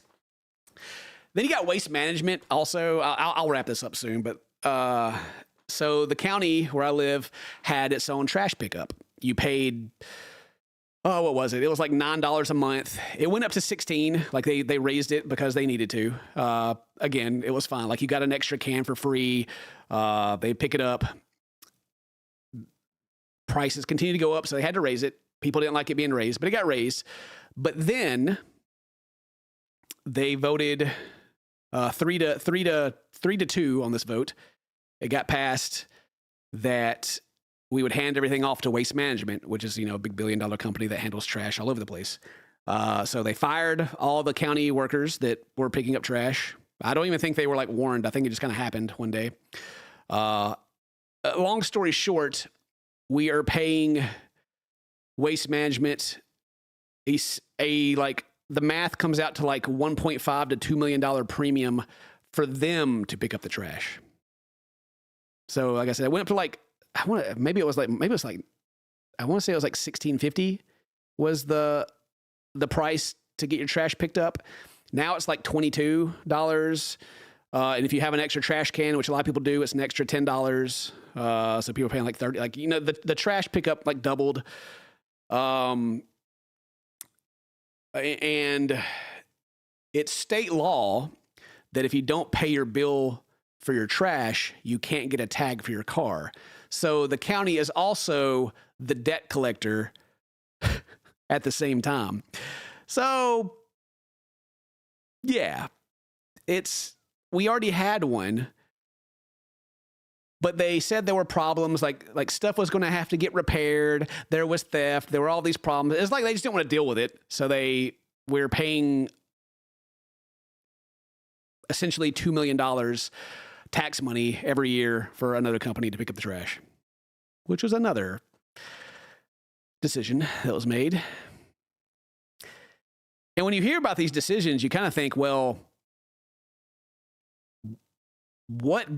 Someone has a great lobbyist. Like, who is making this happen? like, who is making this happen? Because goodness gracious. So we're taking millions of dollars out of the community and sending it to a corporation so that there's no liability, there's no insurance, there's no upkeep. We don't have to deal with it. Which, as someone who owns businesses, I think is terrible. Why wouldn't you just spend that extra money to make what we have nicer?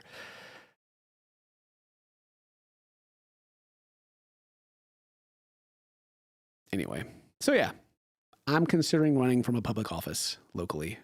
Considering it. It's not decided yet. I am considering it.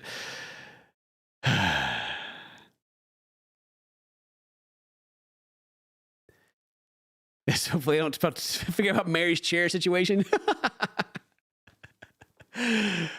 Well, if we ever get to 10 million subscribers, then she can have one. Or maybe if the soap business takes off, we'll give her a soap throne.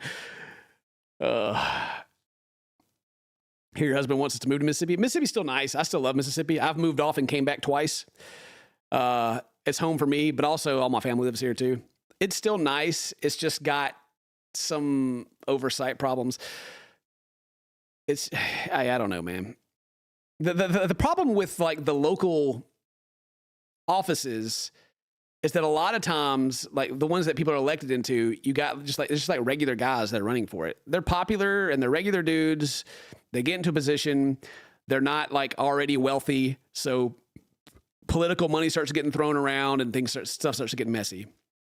To where if I come in, I already have money. I can go the whole, they can't buy me aspect. I got some common sense. I got business sense. I handle a lot of money daily. So I think I'm better equipped to make these decisions versus a lot of other people. But, still gonna get voted in if I decide to run or not. Yeah, we got your vote. Nice. Kayla, they give the 41 months. Oxbury is expensive. Well, yeah, the Oxbury area is so expensive. That's because we're all the doctors and lawyers that go to Ole Miss end up staying and living and buying everything. There's like a big cost and demand thing going on there for sure. Which actually, I talked to recently I talked to a political strategist, right? Just, it wasn't like a hired thing or anything like that. It was just like they were curious and wanted to know what I got going on and, give me a little advice on the side. They were like, how much of your audience is local? It's like, because I got millions of views and followers. And I was like, well, I don't know. I don't think it's actually that much. So I went and looked, and I broke it down by I can break it down by state and see who watches me in each state. And what is it? The 19th. So 19 days into the month, 17,000 people from Mississippi watched me. And I was like, oof, that's not very many. It was way down the list. It was way down there. I was like, oh my gosh, they're there, but I don't know where they are. Nothing like Texas, California, and Florida were huge, but there's way more people that live there too.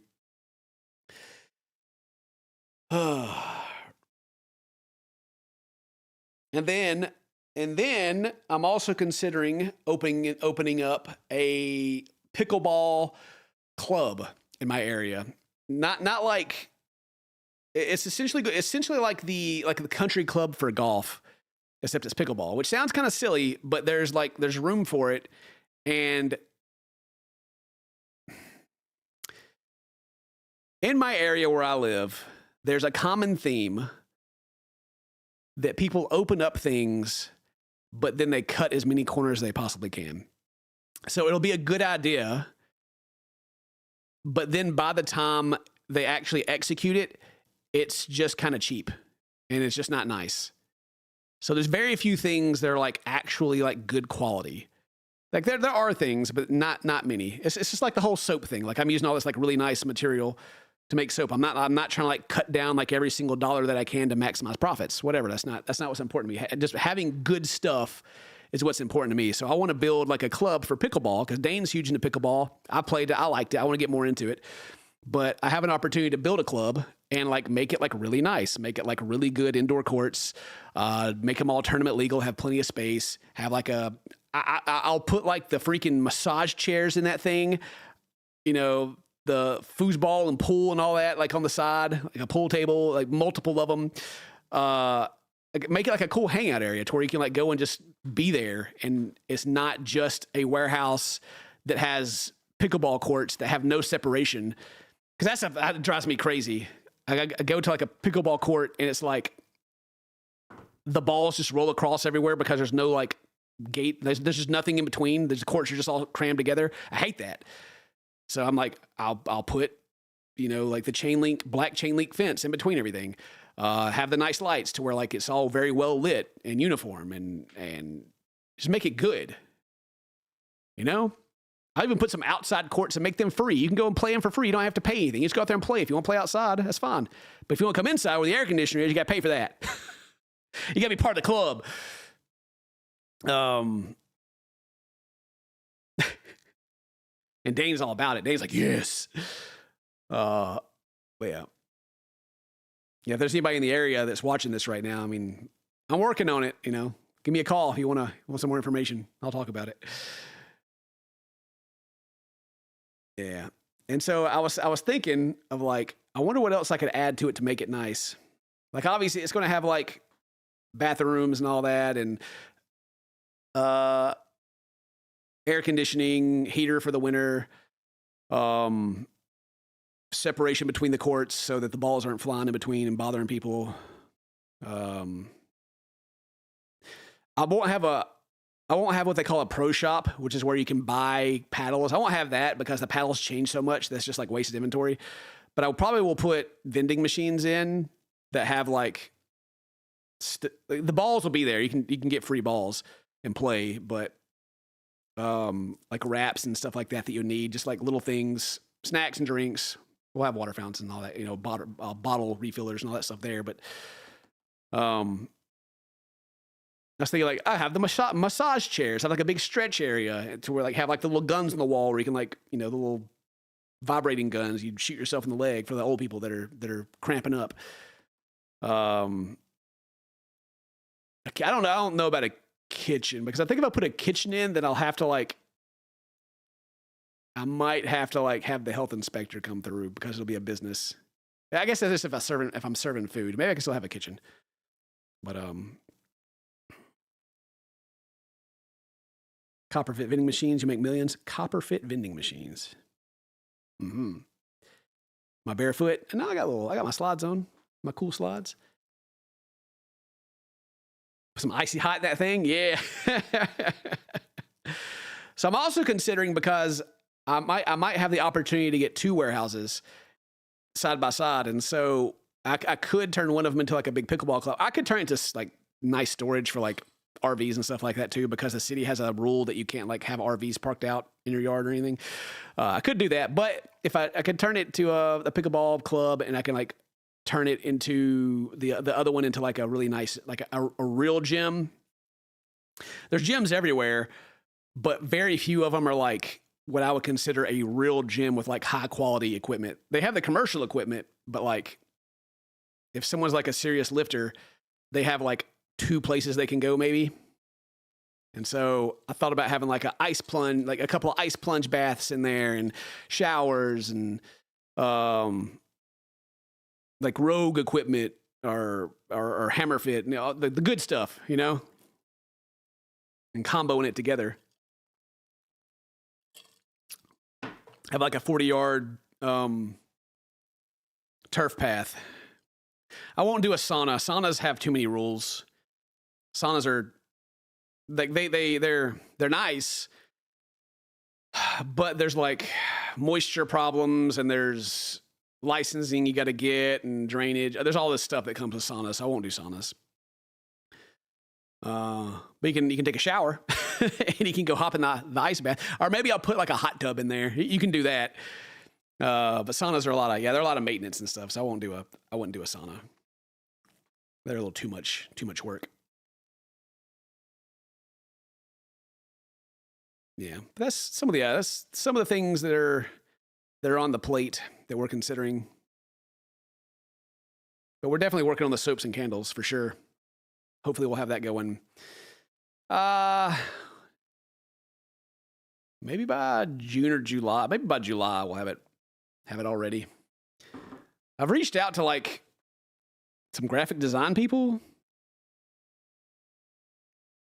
Like they're professional graphic designers, and I haven't heard back from them yet. They're just as bad as like private designers that you would hire and get commissions from. They just never reply. So I'm about tired of waiting on people. I'm just gonna make it myself. I'll use AI to make it. Oh, they're not for sale just yet? No, we're still in the testing phase. We're making sure the mix is going to be like, I got to wait another 2 weeks, I think, before we can even use the soap to make sure it's going to be good. But the mix, as far as like the calculation goes, should be good. It should be really good. Actually, it should be like some really nice soap. So hopefully. Look, the soap package look like toast. Not the AI. Oh, they just need to get back to me. I'm trying to pay local people to do it. And it takes them, it doesn't take 2 weeks to answer an email, unless they're all gone or something. Can you get out of me personally using the soap? Of course. I'll go hop in the shower and use it up. Oh, freaking nose. Tell Mary to make more shirts and put you and Dane and call it Taser Buddies.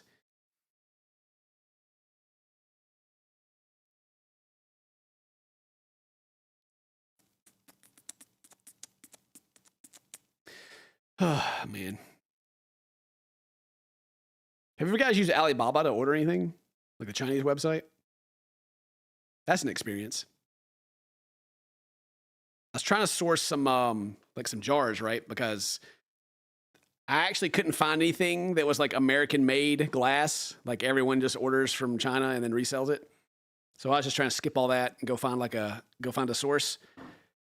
It's a whole thing. You can't just go and buy stuff like Amazon. No. You have to put in like a request for information, and then you got to like discuss contract terms. So I was like, I didn't expect that. I just wanted to try some out to see if I was going to like them.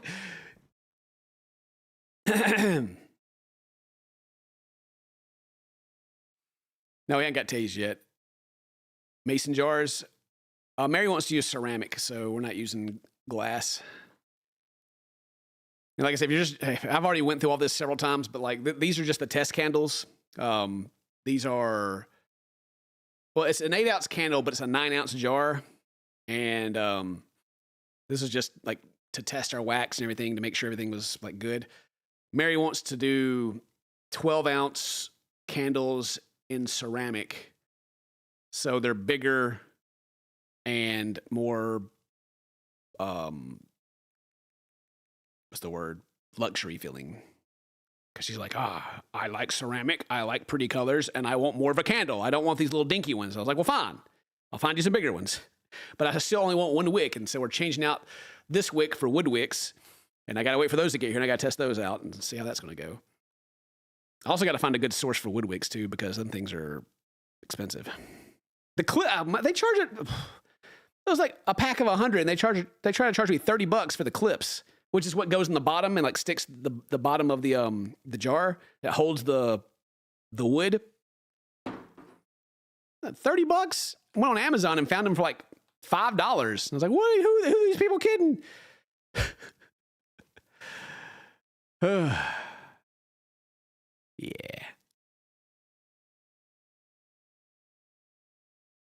It's a good time though. Good time.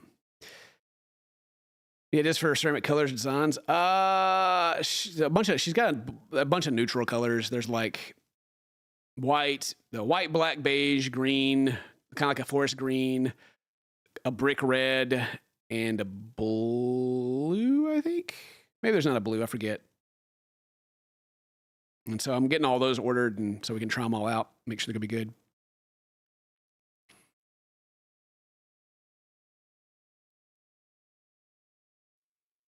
And they come with little ceramic lids too, which I'm not too sure. Well, those are going to. But like I said, I was trying to source them, and I found some that if you get enough of them, they box them up for you too. They like put them in individual boxes, and also put like the I can't even think what it's called now. The insert, like the cushy insert that goes with it. And so if I can get that, take the candle out, fill it up, put it back into the insert, well, that'd be pretty good. At least to keep it from breaking, because ceramic breaks easier than glass does. But yeah. Because that's, yeah. And then with AI too, man, there's people that are like trying to get refunds. It's not we're not selling anything yet, but like I've heard the stories of people using AI to make their stuff look broken so they get refunds. So I don't know how that's going to go. I mean, I don't know. You ain't getting your money back, but I'll send you another one. How about that? That one broke too. Too bad then. You live somewhere bad.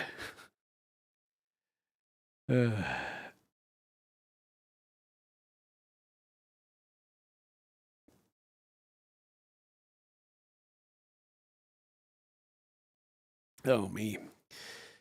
What are you saying? You want me to ask Chris if it's normal for adults to give children candy?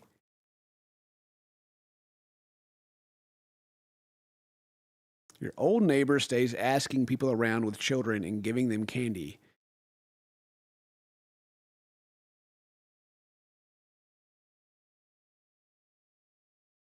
I don't know.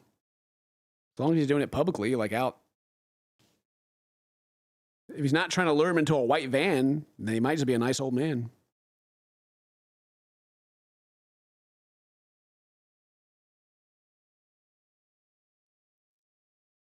It's sad that we live in a world where that's like, it could be creepy or really sweet. You don't know. Yeah, a real creeper would be more subtle, I think. Yeah, exactly.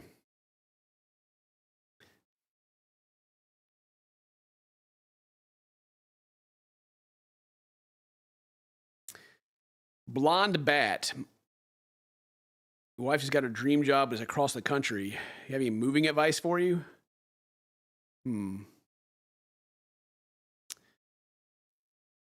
Get everything you can get taken care of before you move. Like electricity, internet, anything you can get turned on before you get there. Because there's nothing like getting there and then trying to get something turned on and you got to wait a week. We don't have power. Let me call the power company. Oh, great. It's going to take forever. Yeah.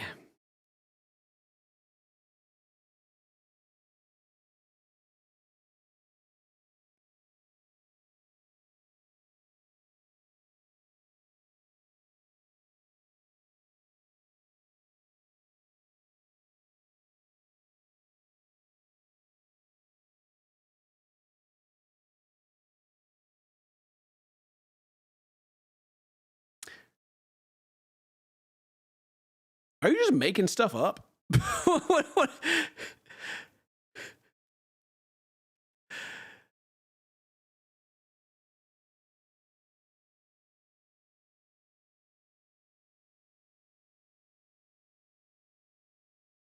He's trying to gaslight people that's okay.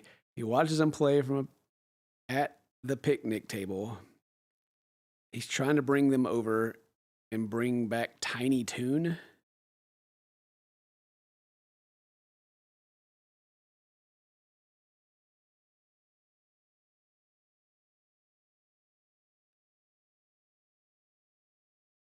I don't know. Is it normal for elderly people to watch kids play and to give them candy? Yes, that's normal. Trying to get the kids to come over to their house is not normal. Some people just enjoy being around children because they're old and they're going to die, you know?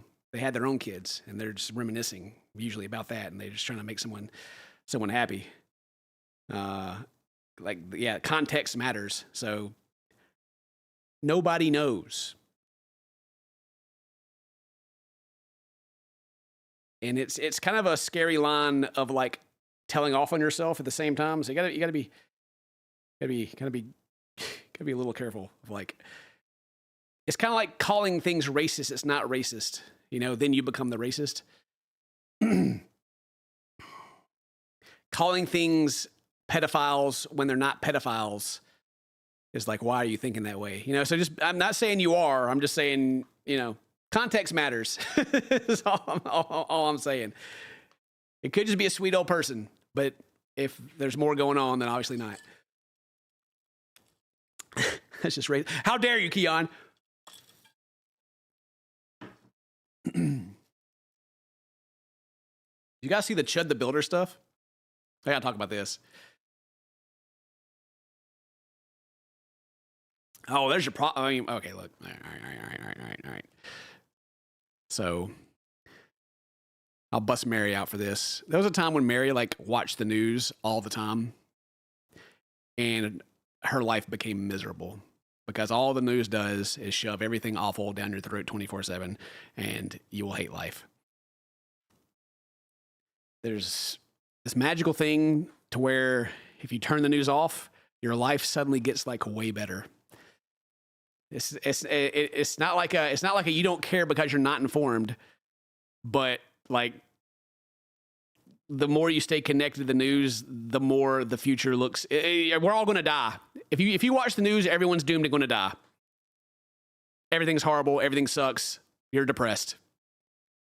You turn it off and just go live your life. You're like, oh wow, life's actually pretty great. Sure, someone in the world's suffering somewhere, but you knowing about it is just going to make you suffer also. That's how I see it.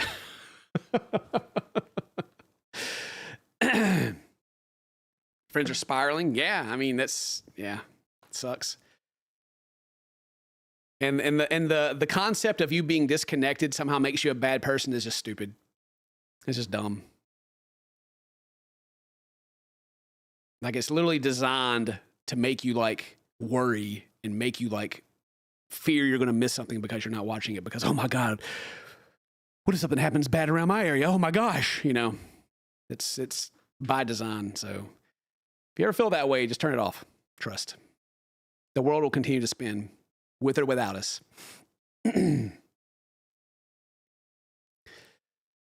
But yeah, did you guys see like speaking of news, did you guys see the Chud the Builder stuff? The dude who shot himself in front of the courthouse? There's a video about it coming up in a couple of days, but that was hilarious. I mean, it's sad, but also hilarious the way that worked out. Oh my God. So the story is there's a content creator, I forget his actual name, but his Chud the Builder is his screen name, and he's been banned everywhere. He's even been banned on Kick because his hook is going out IRL streaming and being aggressive and being racist openly. So he was arrested for not paying a bill, to where he like threw a big fit, was saying a bunch of racist stuff, and left. And they had him arrested, and he was going to court to pay, I think it was like a $3,000 fine or something he had to pay. Outside the courthouse, he got into an altercation with a man, a disabled veteran, as a black man, and Chud was doing his thing and aggravating this guy and was making him mad. And Chud asked him if he was going to chimp out, making a derogatory term, calling him a monkey. And the story goes, the police report says at this point he had turned himself to the side and reached into his jacket where he had a firearm, Chud. And so the man came at, was going to swing on him. Chud pulls his gun and shoots the man in the stomach. because he shot multiple times, and he also shot himself in the arm. And his claim is self-defense. Well, none of us are lawyers in here, but it is a fact that Tennessee law states that if you were the instigator, if you were the cause of an altercation, you can't shoot someone in self-defense because they have like the stand your ground rule. Like, Texas, Mississippi, all these places have like, you stand your ground. So you can't go out there. It's kind of like the example I use in the video is like, it's like someone's on your front porch, you drag them inside your house and shoot them for trespassing. It's the same concept. You can't just do that. Like if the guy came at him with a knife or something, like a deadly weapon, sure. But in the situation, he was the escalator. And the judge put a $1.25 million bond for him to be released. He opened up a fund page to where people are giving him money because they're like, it's your God-given right. You should be able to defend yourself and blah, blah, blah, blah. And they've given him like $150,000 because they don't understand the situation. The DA is moving to block that money so that he can't use it for his bond. And they are throwing the whole book at him. And when they read his bond, it's like the longest blink I've ever seen. He's just sitting there and he's just like, oh, he just like dies inside. Yeah, people are donating to him. Yeah, it's just they're not like looking into it at all. They just like, oh, this law-abiding white man was outside the court with a gun for some reason because you can't go into the courthouse with your gun. I don't know why he even had it on to begin with. And some guy attacked him and he shot him. And because that guy was black and now he's in jail, that's as far as they're thinking. And so they're donating money to him because I think it's some cause. But it's just like he went and like did his regular grift, got into a fight, and like probably had like his fantasy of like getting his gun out and shooting someone in self-defense, and it's blowing up on him. And rightfully so, because like I said, for Kick to ban you, geez, gotta be doing some wild stuff for sure. He also had like a meme coin that he made at one time. I guess he was going to try to rug pull it, allegedly. I don't know. It went up in value when he got arrested. The guy who got shot in the stomach is okay. Yeah, apparently he's fine. He was a disabled veteran, so yeah, Chud's in big trouble. He is in big trouble.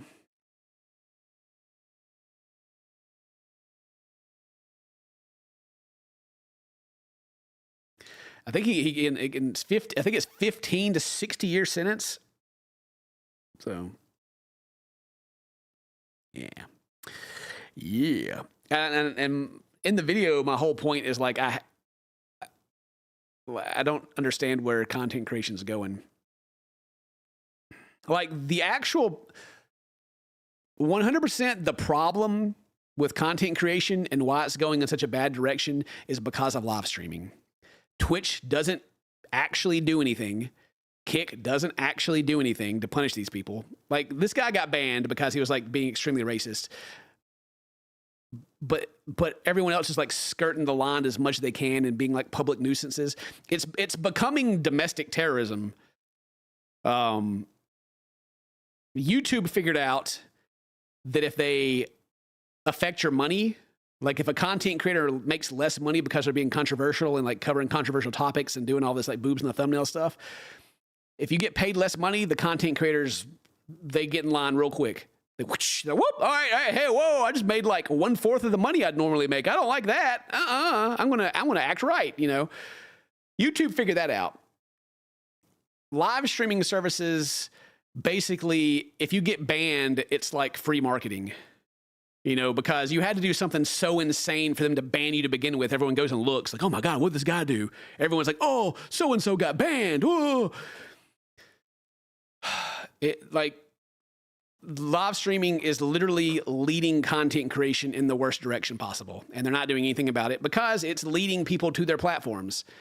They let people bot, they let people embed, the views are fake, the interactions are fake. Because people look at the view count and say, that's popular. that has all the views. I am missing out if I'm not watching that. It doesn't matter if it's good or not. It's just like the most like brain dead basic thing ever. Like if this stream has like what, 400 people in it? If this stream just had 30,000 people in it, I would get tons of followers just because of that number alone. And the fact that it can be so manipulated is it's so telling. Like, right? It's just like the most important number that I can see that lets me know if a stream is good or not is fake. So whenever I go on Twitter or something and it's like, this streamer had this opinion, who cares? No one actually watched them to begin with. It was all faked. They bought themselves to that position because on live streaming services, whoever has the most views goes to the top. That's the discovery engine, is who's at the top. So you just pay your way to the top and suddenly everyone cares what you think. And I'm just like, I don't care what this dude is saying about this because it's a bad take, but I'm supposed to take it more seriously because more people are watching it, but the people that are watching it aren't actually real, but the people who think it's real are now watching it. So it did work and grow, and it's tax deductible because it's a marketing expense.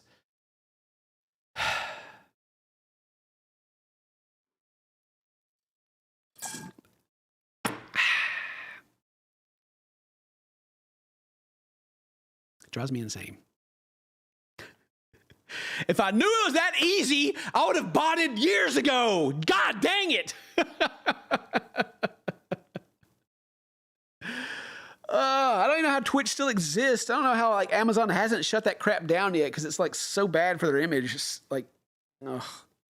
I guess that's why they haven't renamed it Amazon Streaming or anything yet, because then they'd actually have rules.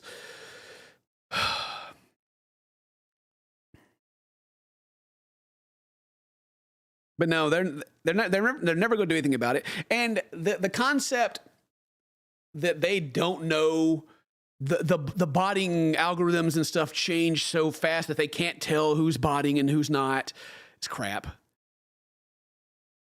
Like, imagine if you were a company who was marketing through Twitch. You were giving a lot of money to have your ads play, but they can't tell you whether or not it's a human watching him or not. Wow. What a legal conundrum that would be, huh? But for some reason, that doesn't seem to really happen, does it? I wonder why. Probably because they give an accurate report of who's actually watching and who and what ads are surfacing to who. You're like, oh, they can't tell? Yeah, sure, right. Sure.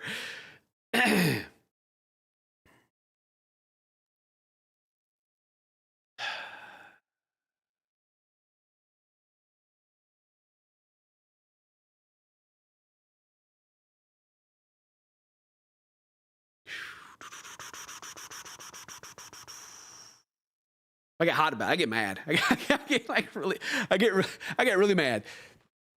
People try to discredit me sometimes because one of my best friends was like the #1 content creator for a decade on YouTube.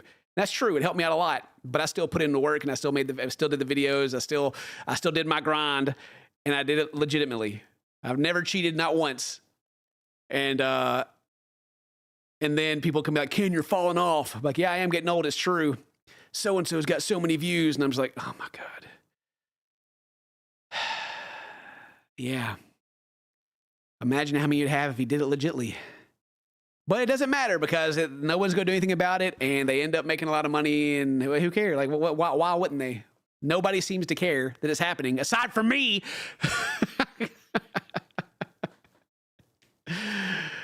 Yeah.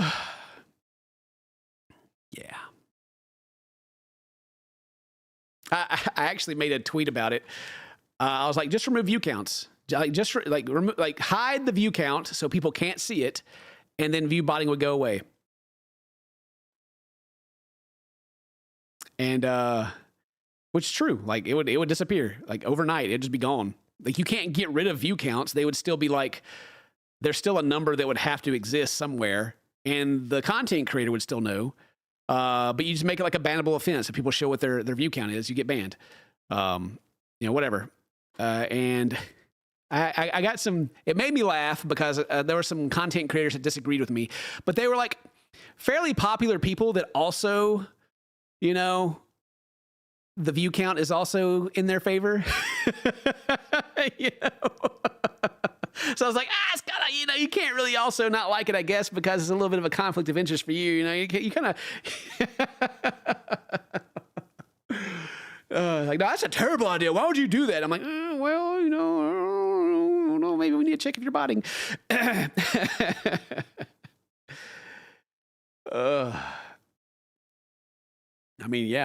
already have an algorithm. Like whenever you go on Twitch and you're watching someone, it shows you like recommended channels at the bottom left. They already have like a system for it. Like even before AI was a big thing, there was an algorithm on Google for like forever. It's always been there, for a very long time. It's changed a lot, but like streaming platforms thrive off the view count, and they're not going to do anything about it. They're not going to, unless something like seriously happens and they're forced to change. They're not going to do anything about it.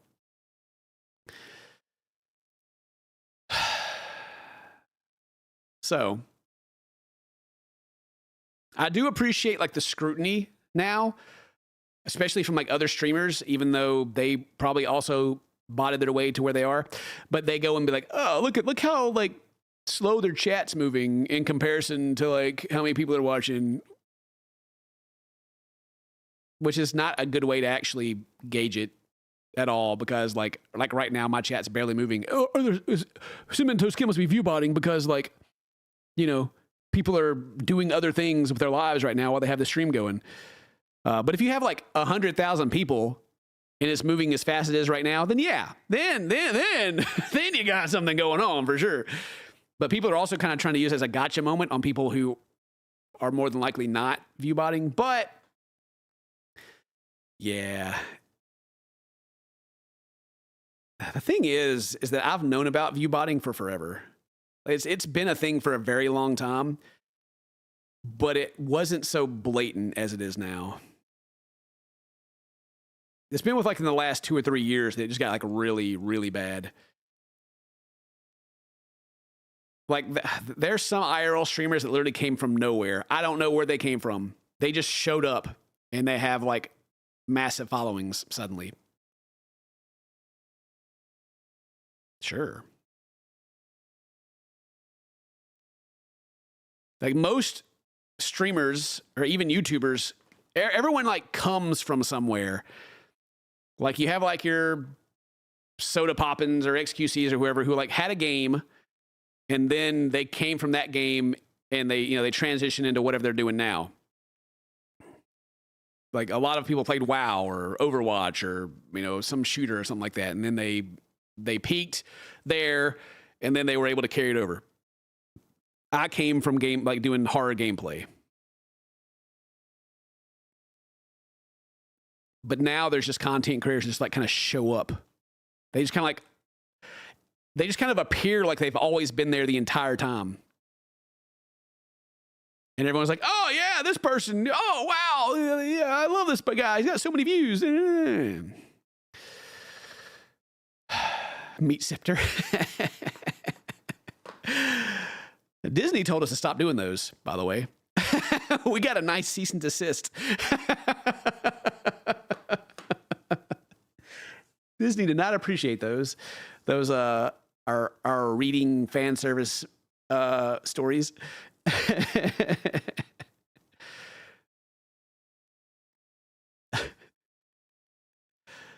Oh man, Nintendo's awful too. Oh crap, Mary's got to go.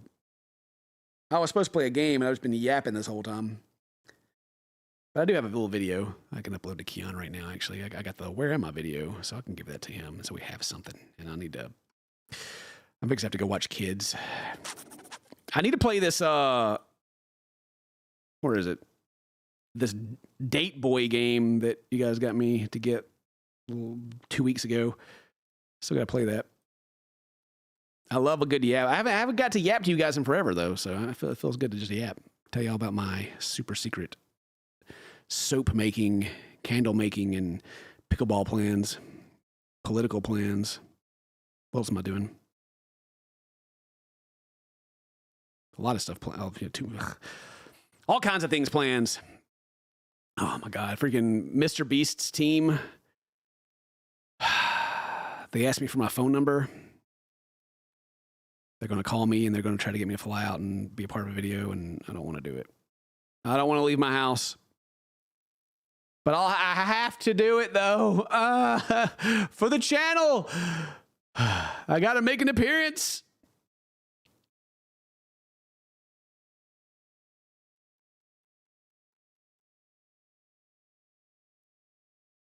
Don't do it. Make them come to me. They can fly me out. All right, if they want me, they'll fly me out. They got enough money.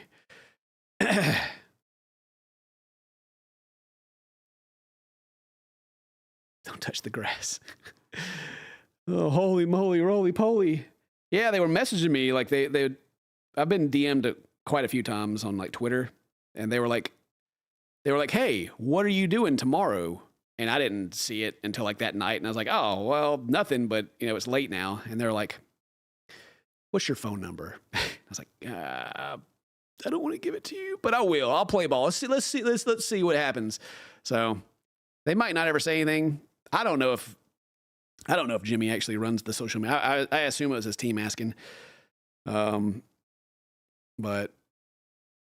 I'm dreading the Mr. Beast call to action. I've been avoiding him for years already, so it was.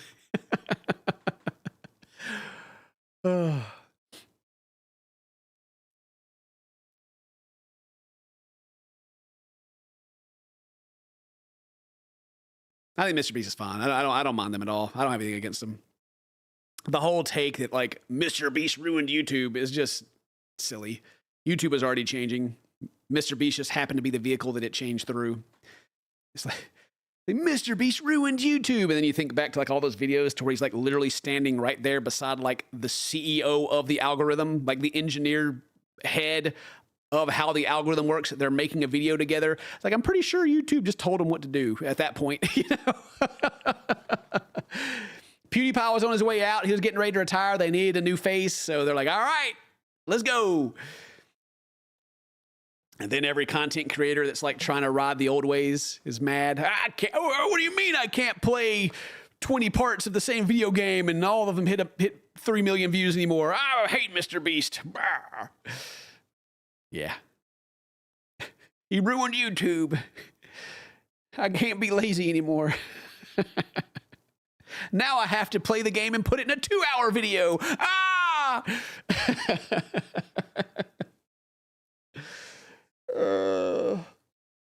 Good. Oh yeah, I was gonna upload that. I forgot what I was doing. I got to yapping some more. But anyway, yeah. Do you guys think you'll try some soap out? What? This is not a loaded question. I already have pricing developed for this stuff, but like for some fancy, the bar will be bigger than this, but for some like fancy, nice shea butter soap, what is an appropriate price for that? Again, this is not a loaded question. I'm just gauging to see like what your guys' opinion of it is. As my little while I'm trying to concentrate on this because I'm stupid.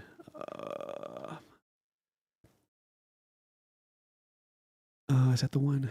Yeah, I think it's the one.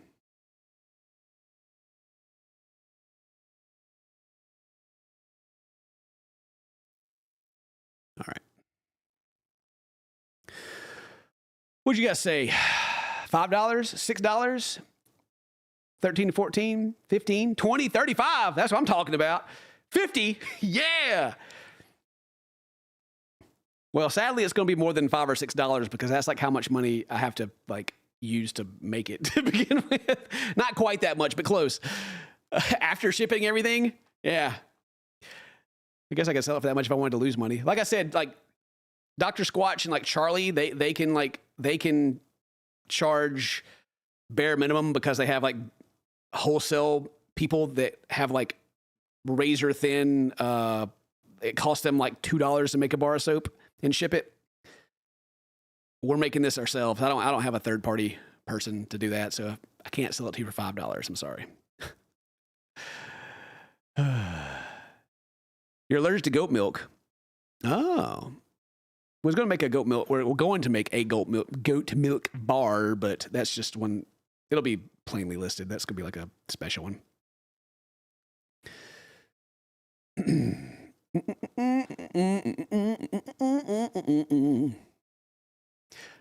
So one thing I will say with all this stuff is that I'm not making cheap stuff. Like this is like actual, like I'm not trying to pump myself up. If I was doing like, if I wasn't doing the shea butter and the castor and everything, and I was making like very simple bars ourselves, then God, the packaging probably, actually, Jesus Christ, let me think.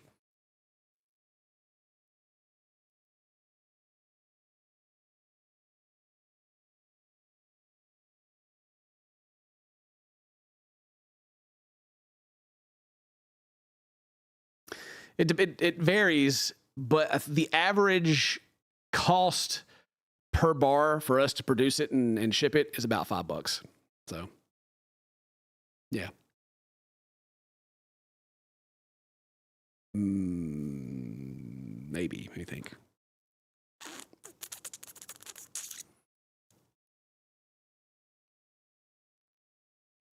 Depends on what we can get in bulk. Right now, I haven't sourced a couple of things in bulk yet, but if I can get them in bulk, then that changes.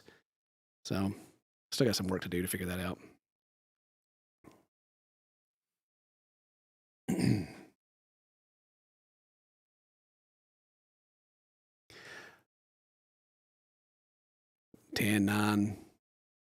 $9. We're not charging $15 for soap or anything like that. We're not gonna go that far. But we are trying to make like some.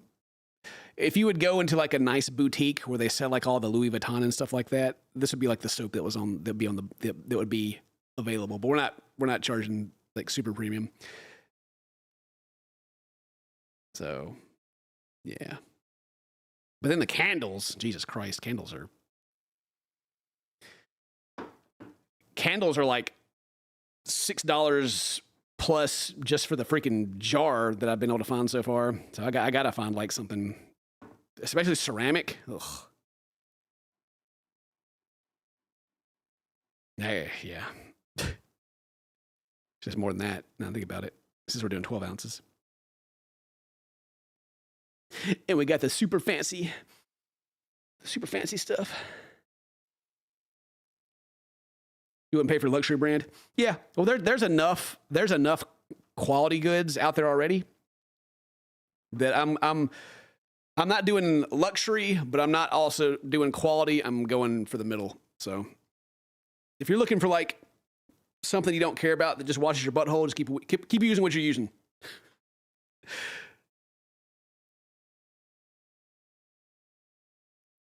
Ugh. Don't go minimalistic with a candle. All the modern minimalistic stuff, I think, doesn't have any soul. I think it kind of sucks.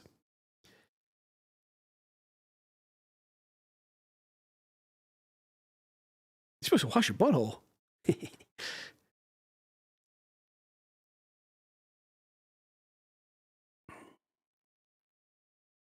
Candle has to be 25 plus. I'm reading like the candle prices. I'm just sitting here thinking like, well, these people don't know how much a good candle actually costs. They got them Walmart candles. Them Dollar General candles are blown up.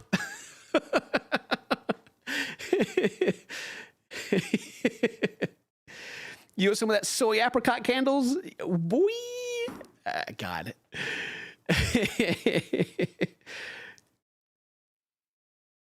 I mean, like a boutique like soy apricot candle that's like this size that you go to a boutique store to buy is like $40. I'm not charging. No, don't worry, I'm not charging that. But like these little candles like that, they're expensive. They really are. But those have like essential oils and like they have a little more going on than these do. So yeah.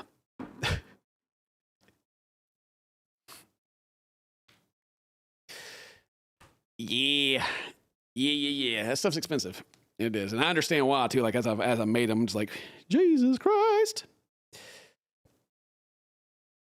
If it lasts 30 days while lit, apricot, coconut.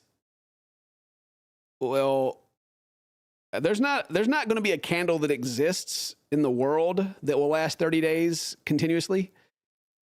But if you burn it for like a couple hours a day, it should last a pretty good while.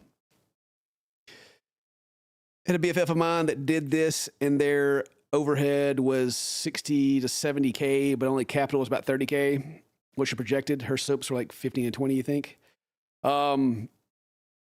So not to get like super deep into it, I will be able to charge less than like a full boutique personalized brand just because of marketing. I'll be able to like sell more, or I should be able to. So that like helps a lot, and it should make shipping, if people are getting multiple things, then that saves a lot on shipping, because shipping and packaging and shipping are like the biggest factors, right?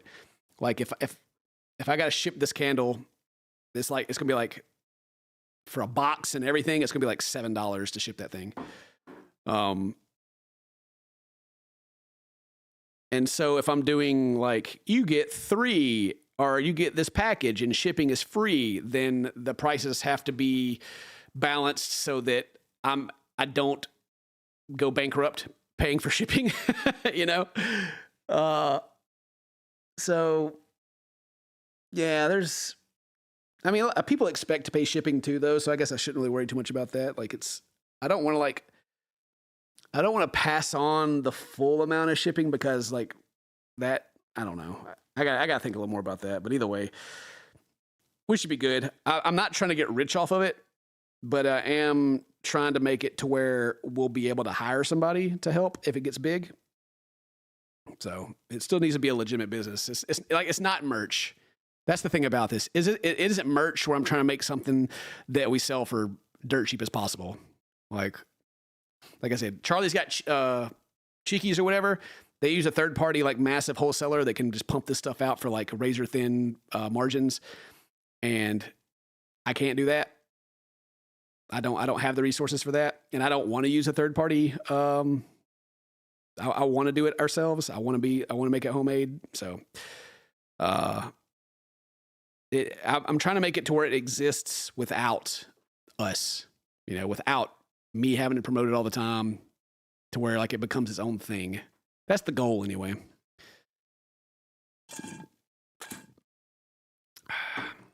Yeah. If you can't buy, I'm not trying to force anybody to buy anything. But if you're expecting me to like sell it for dirt cheap, then that's also not happening either. I'm not going to go spend all my time making 10,000 bars of soap and be like, $4, and then I ship it off. I lost $4 also. I am negative $1 million after making this. Thanks, everybody. Oh man. If you want to spend $6 on stuff like that, go get off Amazon. Go to Walmart and get you some Dr. Squatch. Go get you that mass-produced stuff.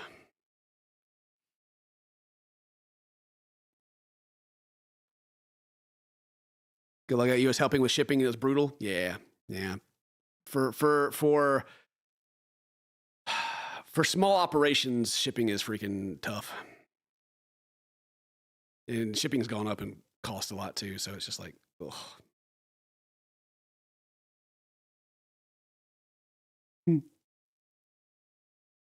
No, I don't have any plans to do any more Toast plushies. Those things were like $45. Weren't they? Was that much? I don't remember how much they were. They just gave me the default price and I said, okay. And they sent me a whole bunch of them.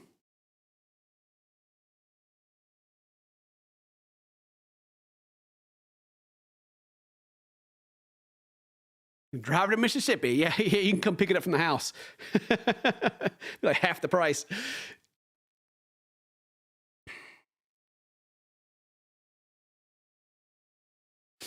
Oh boy.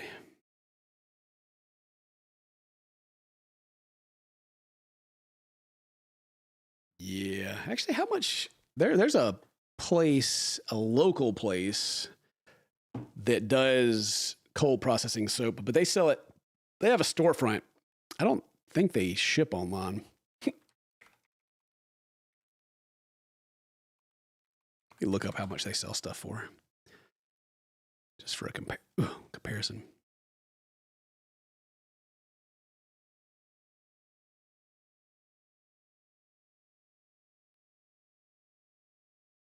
$8. How big are their bars?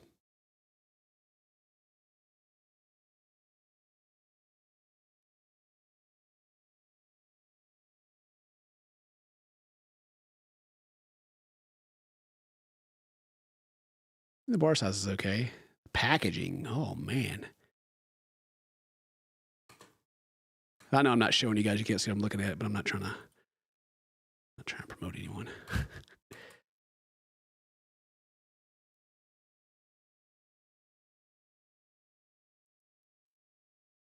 Wow, their packaging is literally just a piece of paper wrapped around it. Huh.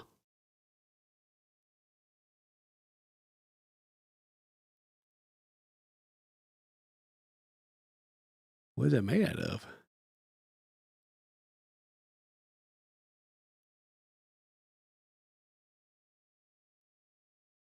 Coconut, palm, olive, shea. That's it?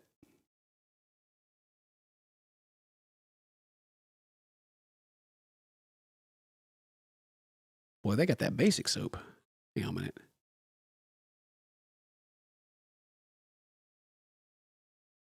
Huh. No castor oil for extra bubbles or nothing. I'm a strong believer in the 5% castor oil. Somewhere around there. You can do more, but you can't do more than 10 because then your bar falls apart.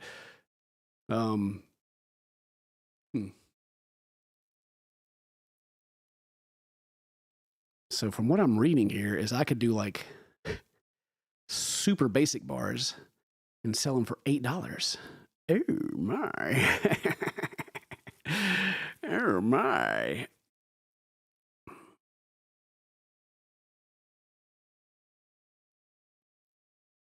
Well, when you get to like the fancy, like I said, we got like the really nice apricot, coconut, like the best wax you can get.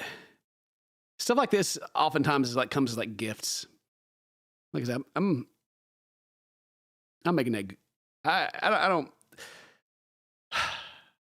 I do not want to cut corners and make stuff as cheap as I can to increase revenue, but I also don't want to decrease the price to the point to where it's just merch. You know, I want to make Mary like a. I want to use the Cinnamon Toast Kin brand and everything to help it get going, and then I want it to be its own thing. That's what I want. It smells good.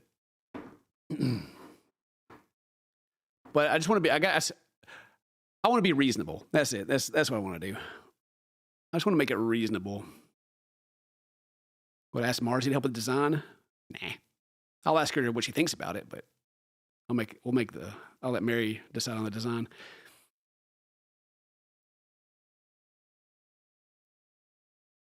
The box should be designed to look like a chair. All right, I got like a whole unboxing. So, okay. I'll let you guys in on what it's supposed to be like when we're done with it. So we'll take this soap. Again, this one is smaller than the actual like final one. A little flaky. I gotta put this away and stop handling it. It's starting to. This one hasn't cured. It's still like kind of sticky. It's got to cure for 30 days. So this one is just our test bar, right? So it's got like the curves and everything. It's not like straightened out or anything yet.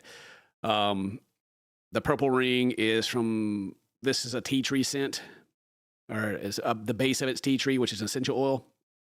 But the idea is this is going to be sitting in a lined paper that's going to have the branding on it, and it's going to be wrapped with a branded sticker on it. So the whole thing's going to be wrapped, and then that is going to have a I call it a cigar wrap. It's like a belly wrap that goes around the whole thing. It's going to be textured. It's going to have like the nice like golden emblem and everything on it. And it's going to look like real, it's going to look bougie. It's going to look really nice. So that way when you get it, it looks really good. The paper around it is going to be non-absorbent, so it doesn't like suck the oil out of it. So you get it. It's going to be nice. You can take a picture of it.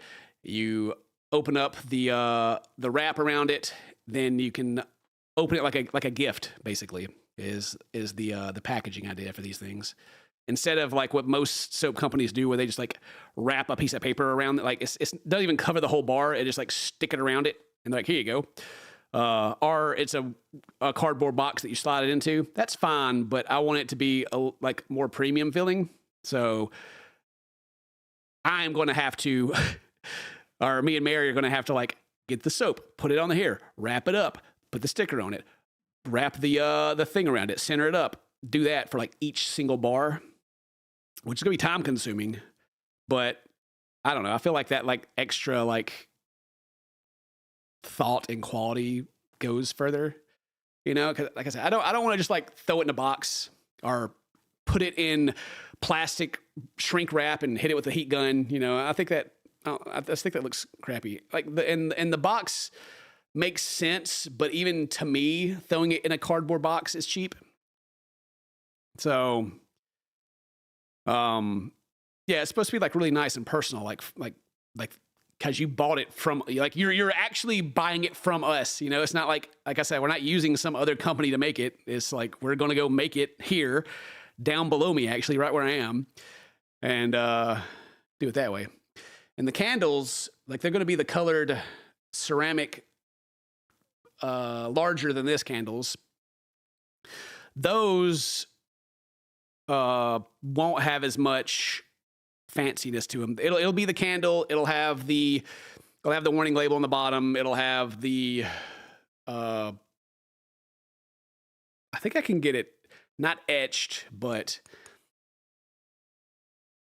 I gotta actually, whenever I get done with this, I gotta talk to those guys.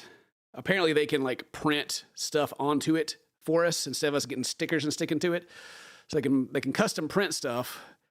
And then I don't know if they can do anything with the lid or not, which it has a ceramic lid as well. But those won't be, like I'll have to order those, get those in, then we'll pour the soap into it and put it into the box and ship those. Those won't be as like in detail as the soap stuff will, but that's the idea. So. Smells good. The more I smell it, the more I like it. I didn't like the scent at first.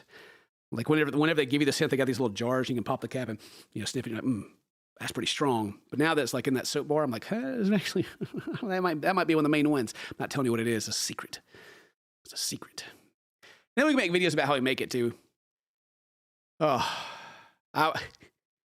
Mary's family has been here. They just recently left to go back to Australia, but they've been here, and I sat them down and showed them how to make it. And like Mary's mom is like, she's a very fancy lady. She would not buy anything that's not an essential oil or has palm oil herself. She's very, drinking her wine, fancy lady.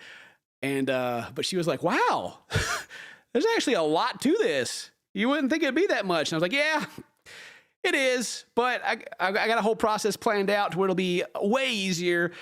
Like I found a company that like pre-mixes a lot of oils for us. I found a company that pre-mixes the lye and water, which makes it a lot safer too. So just getting things already kind of put together at a base level, not the entire thing. It's not like all pre-mixed. It's like 3 of the main oils. I use 5 oils for our soap, but 3 of the primary ones are already together. So that way I can just add the other 2.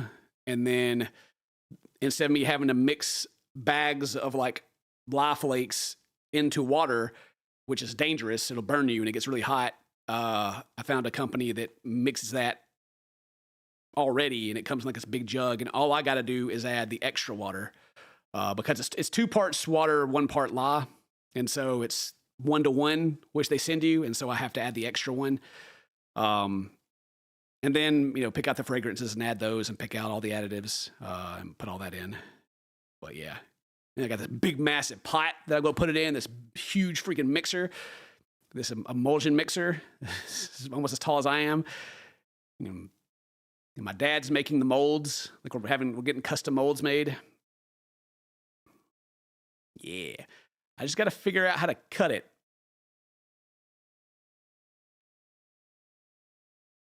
Well, I got a way, but a better way.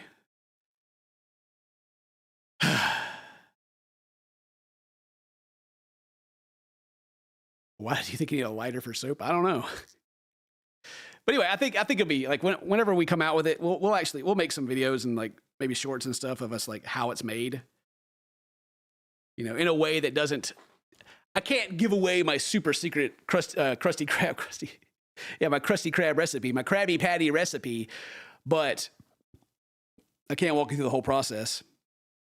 And it is a process, but it's fun. I like it. You should call it Markin. The slogan be Sense of Heaven. Ah. Granny, let's see. You're not supposed to light your soap on fire before using it? Well, it depends. Oh, God.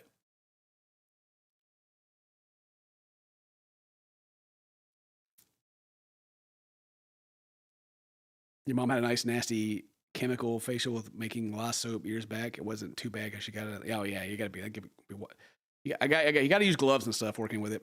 Like, when you get all your oils and stuff in your pot, and you got those together, and then you got your lye and your water over here on the side. Like you can't, like, don't get the lye and water on you because the same saponification that happens when the lye starts transforming the oils into soap essentially happens to your hands and your skin when you get on there because your skin has oils. And so it has that chemical reaction and it burns you. It's not like a horror movie where your hand turns to soap or anything like that, but it does like heat up and cause chemical burns if you get it all over and you don't wash it off. So you gotta be quick. Gotta be careful with that stuff. Making soap is dangerous. You become the soap. Making candles is a lot less dangerous, but it is hot. You are messing with like, well, for this coconut apricot, it's about almost 200 degrees. So it'll burn you if you get it on you. Yeah. And if you don't know much about coconut apricot, look it up. It's the premium stuff. It's actually kind of hard to find. I figured out, so maybe I need to like reconsider. I got a spot that has it, but if they run out of it, then I guess I'm screwed. So maybe I should look into a different one. Maybe I should downgrade and make it cheaper. It's like the most expensive wax you can get right now.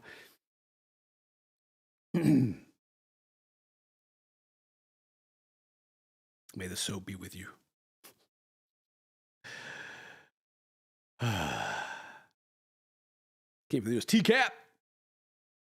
I saw on today's TCAP, I saw people talking about how they let that guy go or something, but then I looked it up and I couldn't find anything about that.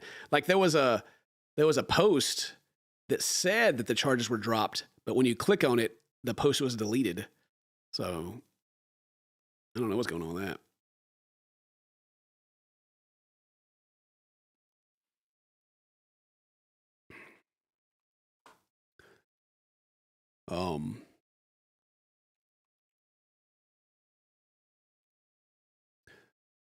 I just thought about looking at Etsy for some reason, so I was doing that. Pure tallow cold processed soap, $12. Pure tallow, nothing else. That doesn't seem like it'd be a good bar of soap.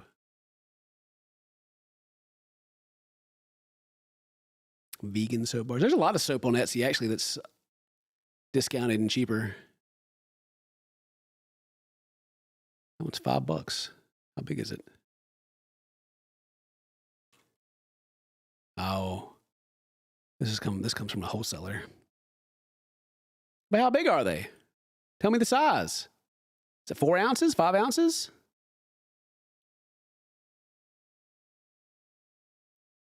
Okay, I guess it's a secret. We'll never know. We'll never know.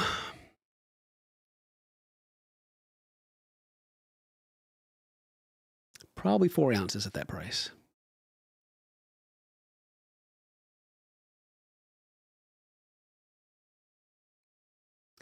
Cost to ship $6. Yeah, I knew it.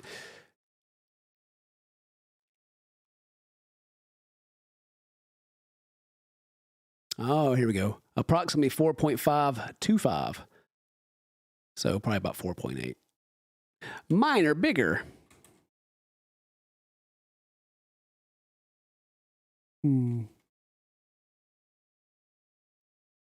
That's cool, though. All right. You buy pure tallow, it works well? Really? I wonder what the characteristics of just pure tallow by itself are. Because usually you like mix certain things in with it to make it like hard. Like, isn't tallow liquid? How does it turn in?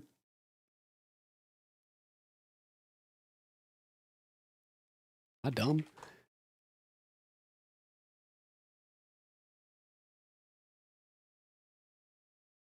I mean, it's beef fat. I guess it's not. What's the melting point? Okay, never mind. It's actually got a pretty good melting point. 113 Fahrenheit. Nice. Actually holds its form pretty good then.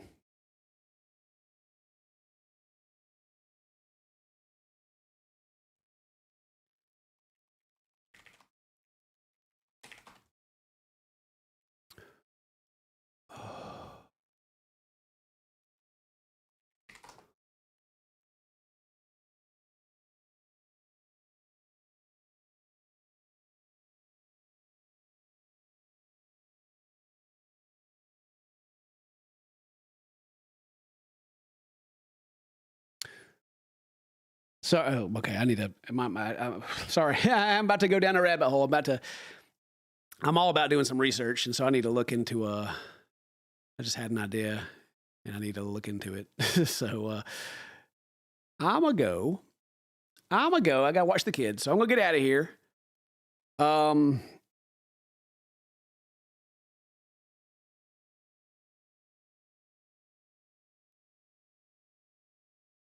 need to play a game. I got to record regular videos tomorrow. So, hopefully we'll be back Thursday and play some games. I put a video up for Keon to edit that talks about what I talk. It's from the very beginning of the stream, talking about where I've been. So there'll at least be a video, but I need to get some actual gameplay recorded really badly. So appreciate you coming by for the yap session. I always enjoy a good yap. You guys get all the secrets that nobody else knows on the channel. So enjoy that. And yeah, we'll play a game. We'll play some games next. I won't even yap next time. I'll just turn it on and start playing games immediately because I have to, or I'll talk for 4 hours straight. All right, I'm out here, y'all. Have a good day, everybody. Appreciate you. Thank you. Bye-bye. Goodbye. Bye. I can't get my mouse to work. Bye-bye.